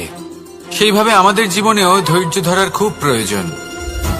পরিবারে ধৈর্য রাখতে পারলে তাহলে আস্তে আস্তে দেখবেন প্রেম বৃদ্ধি পাচ্ছে। সমাজে যদি ধৈর্য রাখতে পারেন তাহলে আস্তে আস্তে এই সমাজ আপনাকে সম্মান করবে। যদি নিজের জীবনে ধৈর্য রাখতে পারেন তাহলে নিজে থেকেই আত্মবিশ্বাস বাড়বে, নিজের বিকাশ হবে। জীবনে সবই সম্ভব যদি ধৈর্য রাখতে পারেন। হয়তো আস্তে আস্তে হবে, কিন্তু হবে অবশ্যই। শুধু ধৈর্য রাখুন, কারণ ধৈর্যই সব থেকে বড় পুঁজি। আসুন আর আমার সাথে ভালোবেসে বলুন, রাধা রাধা। আমাদের জীবনে যখনই আমরা কোনো বড় দায়িত্বের সম্মুখীন হই তখন আমরা তার থেকে দূরে পালাই, আর এই অজুহাত দিই যে না না, এত বেশি ভার বহন করার যোগ্যতা আমার নেই, আমি করতেই পারবো না। দেখুন, এই সংসারে ভিন্ন ভিন্ন ধরনের গাছ আছে, ছোট গাছ, বড় গাছ, কিন্তু বটগাছের মতো বড় এবং নিবিড় গাছ আর একটাও নেই। সে নিঃস্বার্থভাবে এই সংসারকে সেবা করে যায়, ছায়া প্রদান করে, শীতলতা প্রদান করে। আর যখন এমন সময় আসে যখন তার ওপর বোঝা অত্যন্ত বেড়ে যায়, সে কিন্তু কোনোভাবেই ভেঙে পড়ে না। তখন সে নিজের নিঃস্বার্থ কর্মের ফল লাভ করে, সেই নিঃস্বার্থ কর্ম যা সে করেছে। তার দেহ থেকে ছোট ছোট ঝুড়ি বার হয় এবং তা কাণ্ডের আকার ধারণ করে। সেই কাণ্ড মাটির কাছে পৌঁছয় এবং তারপর তা বটগাছের সহায়ক হয়ে ওঠে, সে ভেঙে পড়ে যায় না। এইভাবে আপনিও জীবনে নিঃস্বার্থভাবে সবার সেবা করুন, ভালোবাসুন, সবাইকে সাহায্য করুন। যেদিন আপনার ওপর বোঝা অত্যন্ত বেড়ে যাবে সেদিন এই সব মানুষ আপনাকে সাহায্য করার জন্য আসবেন, আপনার শক্তি হয়ে উঠবেন, আর আপনি বটগাছের মতোই মহান এবং বিশাল হয়ে উঠবেন। আসুন আর আমার সাথে ভালোবেসে বলুন, রাধা রাধা। মানুষ তার জীবনে দুই ধরনের পরিস্থিতিকে খুব ভয় পায়। এক, কোনো কারণবশত কারোর সামনে নত হওয়া। দুই, কোনো কারণে নিজের চরিত্র থেকে, নিজের মূল্যবোধ থেকে বিচ্যুত হওয়া। এবার কেন হয় এরকম যে কথায় কথায় কারোর সামনে নত হতে হয়? কেন বারংবার নিজের চরিত্র থেকে চ্যুত হতে হয়? এরকম কেন হয়?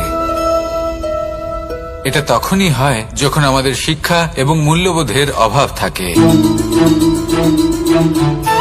যদি মানুষের মধ্যে প্রকৃত শিক্ষা থাকে তাহলে এই সংসারে কোনো সময় এবং কারোর সামনেই নত হওয়ার কোনো প্রয়োজন নেই।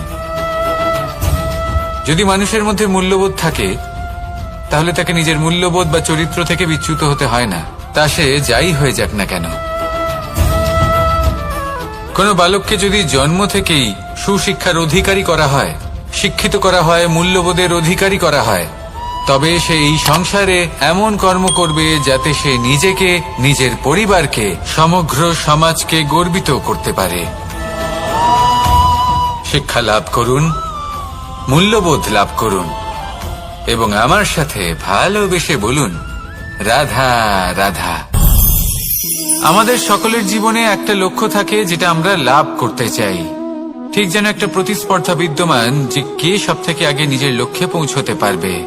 আর সেই জন্য আমরা সকলেই খুব তাড়াতাড়ি এগোতে চেষ্টা করি, বড় এবং দীর্ঘ পদক্ষেপ ফেলি যাতে তাড়াতাড়ি নিজের লক্ষ্যে পৌঁছতে পারি। কিন্তু এক অত্যন্ত গুরুত্বপূর্ণ বিষয় আছে, সবসময় লক্ষ্য সামনে থাকবে না, কখনো কখনো তা খুঁজতে হয়। এই যাত্রা খুব কঠিন হতে পারে, আর ঠিক এই কারণেই সবসময় দ্রুত গতিতে চলা বা তাড়াতাড়ি পথে চলা সেটা আবশ্যক নয়।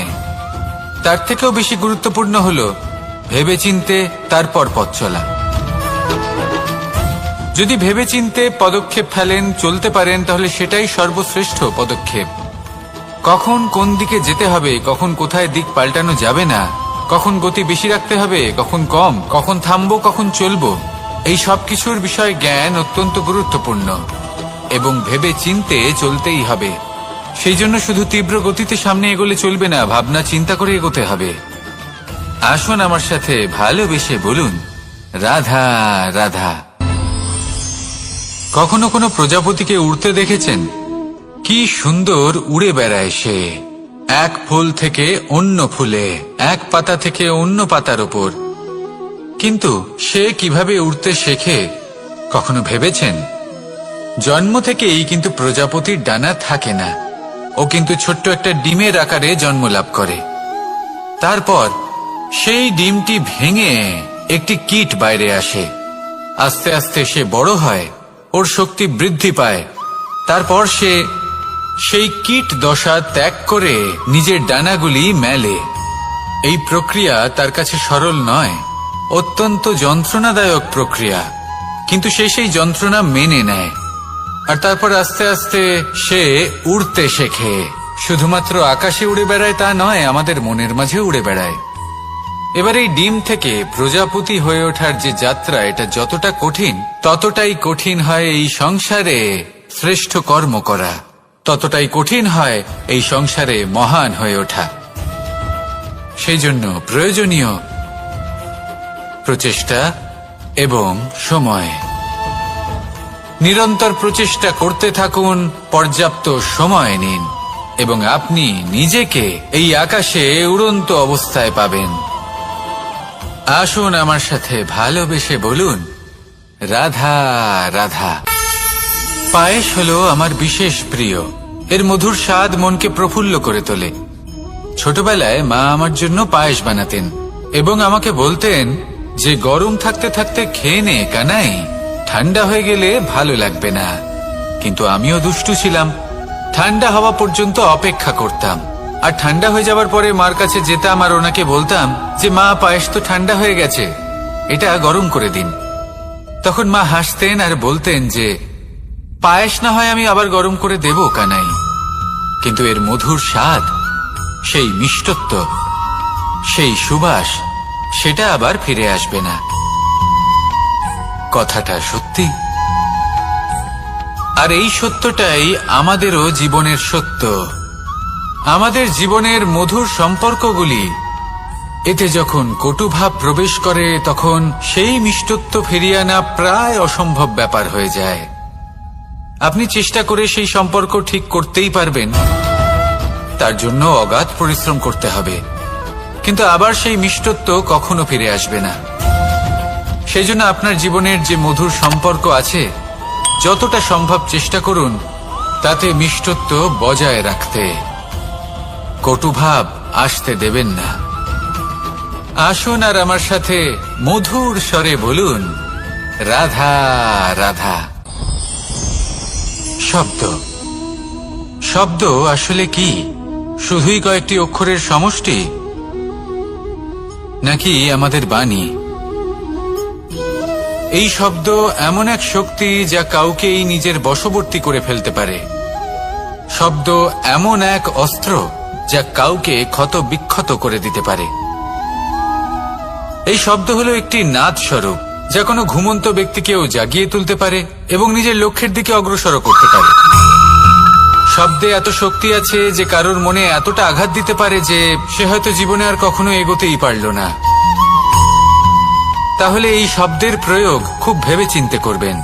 এবং এই শব্দের মতোই হলো নীরবতা। অনেক সময় এই নীরবতা আমাদের সহায়ক হয়ে ওঠে, অনেক সময় এটা আমাদের অনুশোচনাকে অনেক বেশি বাড়িয়ে তুলতে পারে। ভীষ্ম পিতামহ, অঙ্গরাজ কর্ণ, যখন দ্রৌপদীর বস্ত্রহরণ হচ্ছিল তখন এনারা নীরব ছিলেন। দুর্যোধনের বিরোধিতা করেননি, ওকে বাধা দেননি। আর তারপর কি হলো? সেটা আপনারা সকলে জানেন। দেখতে গেলে নীরবতা চুপ করে থাকা, কিন্তু যদি কোনো দুষ্টের সামনে চুপ করে থাকেন, যদি তার বিরোধিতা না করতে পারেন, তাহলে এই নীরবতাই অনেক বড় পাপের আকার ধারণ করে। মনে রাখবেন আর আমার সাথে ভালোবেসে বলবেন, রাধা রাধা। আভূষণ, কার না ভালো লাগে এই আভূষণ? আমরা পরিশ্রম করি, ধন অর্জন করি, আর আভূষণ কিনে থাকি, কখনো নিজের জন্য, কখনো বা তাদের জন্য যাকে আমরা ভালোবাসি, বা তাদের জন্য যাকে আমরা সম্মান করি। হয়তো সেই জন্যই সীতা চূড়ামণি ধারণ করেছিলেন এবং আমি সামন্তকমণি। কিন্তু এটাই কি সেই প্রকৃত আভূষণ যা আপনার মূল্য বৃদ্ধি করে? না। শ্রীরামের আভূষণ হল ওনার নম্র ভদ্র ব্যবহার। মাতা সীতার আভূষণ হল ওনার সততা, ওনার নিষ্ঠা, ওনার ত্যাগ। অর্জুনের আভূষণ ছিল ওনার একাগ্রতা। রাধার আভূষণ ওনার প্রেম। এই আভূষণ কোথাও নেই, আপনার মনে আছে। যদি আপনার মনে মিষ্টতা থাকে, তা শান্ত হয়, তাতে সততা থাকে, নিষ্ঠা থাকে এবং প্রেম থাকে, তাহলে আপনার অন্য আর কোনো আভূষণের কোনো প্রয়োজন নেই। আপনি যতই ভিড়ের মাঝে থাকুন, আপনার ঔজ্জ্বল্য চোখে পড়বে। আসুন আর আমার সাথে ভালোবেসে বলুন, রাধা রাধা। এই সংসারের সবথেকে বড় সত্যি হলো জন্ম এবং মৃত্যু, কিন্তু আরো বড় একটা সত্য আছে, মিত্র এবং শত্রু, যা আমাদের সকলের জীবনে থাকে। মিত্র সে যে আমাদের সঙ্গ দেয় এবং সংসারের সবথেকে উঁচু শিখরে আমাদের নিয়ে যায়, এবং শত্রু সে যে যে কোনো মুহূর্তে যে কোনো শিখর থেকে আমাদের নিচে ফেলে দিতে পারে। এবার বিচিত্র ব্যাপার হলো এটাই যে আমরা নিজেরাই এদের সাথে নিয়ে চলি, নিজেরাই এদের পালন করি। তা কি করে? প্রথমে বুঝুন এই মিত্র এবং শত্রু কারা। আপনার নিজের মন, আর কেউ নয়। এই মনই হলো মিত্র, যখন তাতে ভারসাম্য বজায় থাকে, তা নিয়ন্ত্রিত থাকে, তা পবিত্র হয়। কিন্তু যদি এই মন অনিয়ন্ত্রিত হয়ে পড়ে, যদি আপনাকে সে নিয়ন্ত্রণ করতে শুরু করে, তখন সেই আপনার সবথেকে বড় শত্রু হয়। সেই জন্য এই মনের ওপর নিয়ন্ত্রণ রাখতে শিখুন, এতে ভারসাম্য বজায় রাখতে শিখুন। তাহলে আপনি এমন এক বন্ধুকে পাবেন যে আপনাকে এই সংসারের শিখরে পৌঁছে দেবে। আসুন আমার সাথে ভালোবেসে বলুন, রাধা রাধা। ঈশ্বর আসলে কে? সংসারের বেশিরভাগ মানুষের কাছে ঈশ্বর হলেন এই সংসারের রচয়িতা, পালনকর্তা। কারোর কাছে উনি জ্ঞাতা, কারোর কাছে উনি হলেন আস্থার প্রতীক, আবার কারোর জন্য শুধুমাত্র অন্ধ বিশ্বাস। কিন্তু এই ঈশ্বর কি কোনো শরীর, নাকি একটা বোধ, নাকি শুধুই শ্রদ্ধা? ঈশ্বর হলেন তিনি যিনি হলেন আপনার ইষ্ট। সেই জন্যই তো গুরু, মাতা, পিতা এনাদেরও ঈশ্বরই বলা হয়েছে। যাদেরকে আমরা ঈশ্বর বলে মনে করি, যারা আমাদের ইষ্ট, তাঁরা আমাদের একটি পথ দেখান, একটি দিকে চালিত করেন। সেই পথে চলে আপনি শুভ কর্ম করতে পারেন। আর যখন কোনো ব্যক্তি তার ঈশ্বরের আদেশ পালন করেন, তখন সে নিজে থেকেই শুভ পথে অগ্রসর হয়ে যান। বেশ কয়েকজন মানুষ ঈশ্বরের ওপর আস্থা রাখেন এবং ভাবেন যে অনুচিত কোনো কাজ করা উচিত নয়, ঈশ্বর দেখছেন। ওনারা ভয় পান যে কোনো অনুচিত কর্ম করলে কে জানে তার পরিণাম কি হবে। এমন অনেক ব্যক্তি রয়েছেন যারা ঈশ্বরকে বিশ্বাস করেন এবং জানেন যে ঈশ্বর তাদেরকে দেখছেন, তাই যে যে শুভ কর্ম ওনারা করেছেন তার ফল তারা অবশ্যই পাবেন। এবার আপনি ভয় পেয়ে ঈশ্বরকে বিশ্বাস করবেন, নাকি বিশ্বাসের দ্বারা ঈশ্বরকে বিশ্বাস করবেন, সেই সিদ্ধান্ত আপনারই। কিন্তু হ্যাঁ, যদি আপনার মনে ঈশ্বরের জন্য কোনো স্থান থাকে, যদি আপনার কোনো ইষ্ট থাকেন, যদি আপনি কাউকে ঈশ্বর মনে করেন, যার প্রত্যেক আদেশ আপনি পালন করে থাকেন, তাহলে বলি, ঈশ্বর কখনো আপনাকে অনুচিত পথে চালিত করবেন না। আসুন আমার সাথে ভালোবেসে বলুন, রাধা রাধা। এই সংসারে ভিন্ন ভিন্ন ধরনের গাছ আছে, অসংখ্য ধরনের প্রজাতি আছে। কিছু গাছ পাতা দিয়ে থাকে, কিছু ফুল, কিছু ফল। কেউ ছায়া প্রদান করে, কেউ শীতলতা প্রদান করে, কেউ নিজেকে খুব কষ্ট দিয়ে এই সংসারের বিকাশে সহায়ক হয়ে ওঠে। কিন্তু এই সবার মধ্যে একটা বিষয় কিন্তু সমান। এরা প্রত্যেকেই পাতা ছাড়া, ফুল ছাড়া, ফল ছাড়া জীবিত থাকতেই পারে, কিন্তু কোনো বৃক্ষই শিকড় ছাড়া বেঁচে থাকতেই পারে না। এটাই হলো রাধার। ঠিক সেইভাবেই আমাদের জীবনে শক্তি হোক, ধন হোক বা সাফল্য হোক, আমাদের বা আমাদের পরিবারের প্রসন্নতাই হোক, এই সব কিছুর আধার হলো, সবকিছুর মূল হলো পরিশ্রম। তাই জীবনে চিরকাল পরিশ্রম করতে থাকুন। যদি আপনি জীবনে মহান হবার পথে অগ্রসর হতে চান, তাহলে পরিশ্রম করুন। এই পরিশ্রম দ্বারাই নিজের পরিবারকে প্রসন্ন করুন, নিজের বন্ধুদের প্রসন্ন করুন, এই সমাজকে গর্বিত করুন। আসুন আমার সাথে ভালোবেসে বলুন, রাধা রাধা। এই সংসারের সব থেকে বড় রোগ কোনটা? কেউ বলবে মানসিক রোগ, কেউ বলবে সেই রোগ যা সর্পদংশনের ফলে হয়ে থাকে। এই সংসারে ভিন্ন ভিন্ন ধরনের রোগ আছে এবং তার সাথে ভিন্ন ভিন্ন ধরনের যন্ত্রণাও রয়েছে। এমন একটা রোগ আছে যা চোখে দেখা যায় না, যা আপনার শরীরে কোনো দাগ রেখে যায় না, কিন্তু আপনার আত্মাকে পর্যন্ত ক্ষত বিক্ষত করে, অসুস্থ করে তোলে, বিনাশ করে দেয় আপনাকে এবং তার সাথে আপনার আত্মাকেও। এই অসুখের নাম হলো লালসা। লালসা, যে কর্ম সাধন করেছেন তার থেকে বেশি ফল লাভ করার আশা। লালসা, যা আজ আছে তার থেকে অনেক বেশি লাভ করার ইচ্ছে। এই ইচ্ছে এই সংসারে সবার থেকে এগিয়ে থাকার আপনাকে প্রেরণা যোগাবে, কিন্তু তার জন্য আপনাকে অপরাধযোগ্য কাজ করতে উৎসাহিত করবে। আপনার বন্ধু, আপনার আত্মীয়, আপনার পরিবার, এই সবার থেকে আপনি কখন দূরে চলে যাবেন আপনি বুঝতেই পারবেন না। উচিত অনুচিত কোনটা, ধর্ম অধর্ম কোনটা, সব ভুলে যাবেন আপনি। সেই জন্য মনে রাখবেন, নিজের জীবনে যদি আপনি লালসার থেকে নিজেকে দূরে রাখতে পারেন, তাহলে এর অর্থ হলো যে আপনি এই সংসারের সব থেকে বড় অসুখের ওপর বিজয় লাভ করেছেন। আসুন আমার সাথে ভালোবেসে বলুন, রাধা রাধা। এই সাগর কত বিশাল আকার, কখনো শান্ত কখনো উত্তাল, কিন্তু এই সাগরকে এত মহান কে করে তুলল? জল। এবার এই জলের যাত্রা দেখুন, সেটা কতটা কঠিন। এই জল সাগরে থাকে। সূর্য ওকে এতটা উত্তপ্ত করে তোলে যে এই জল নিজের অস্তিত্ব হারিয়ে ফেলে এবং বাষ্পে পরিণত হয়ে হাওয়ায় মিলিয়ে যায়। তারপরে আকাশে যায় আর নিজের অস্তিত্ব আবার হারিয়ে ফেলে, মেঘে পরিণত হয়। তারপর এই মেঘ কোথাও গিয়ে কোনো পর্বতে ধাক্কা খায়, তারপর আবার এই জল নিজের অস্তিত্ব হারায়। তারপরে বর্ষার রূপ ধারণ করে তা বর্ষিত হয়, বা কোনো পর্বতের চূড়ায় তার শিখরে বরফের রূপ ধারণ করে। তারপরে এই বর্ষা মাটির দিকে নিজের যাত্রা শুরু করে। এবার মাটিতে ঝরে পড়া এই বর্ষা স্রোতের আকার ধারণ করে এবং আস্তে আস্তে বইতে থাকে। এই নদীর আকার ধারণ করে এবং নদী রূপে বইতে বইতে পাথরে ধাক্কা খায় বা কোনো পর্বতে ধাক্কা খায়, আর তারপর এই নদী এসে সাগরে সমাহিত হয়ে যায়। নদীর এই জল আবারও নিজের অস্তিত্ব হারিয়ে ফেলে, কিন্তু এইবার সেই জল নিজেই সাগরে পরিণত হয়।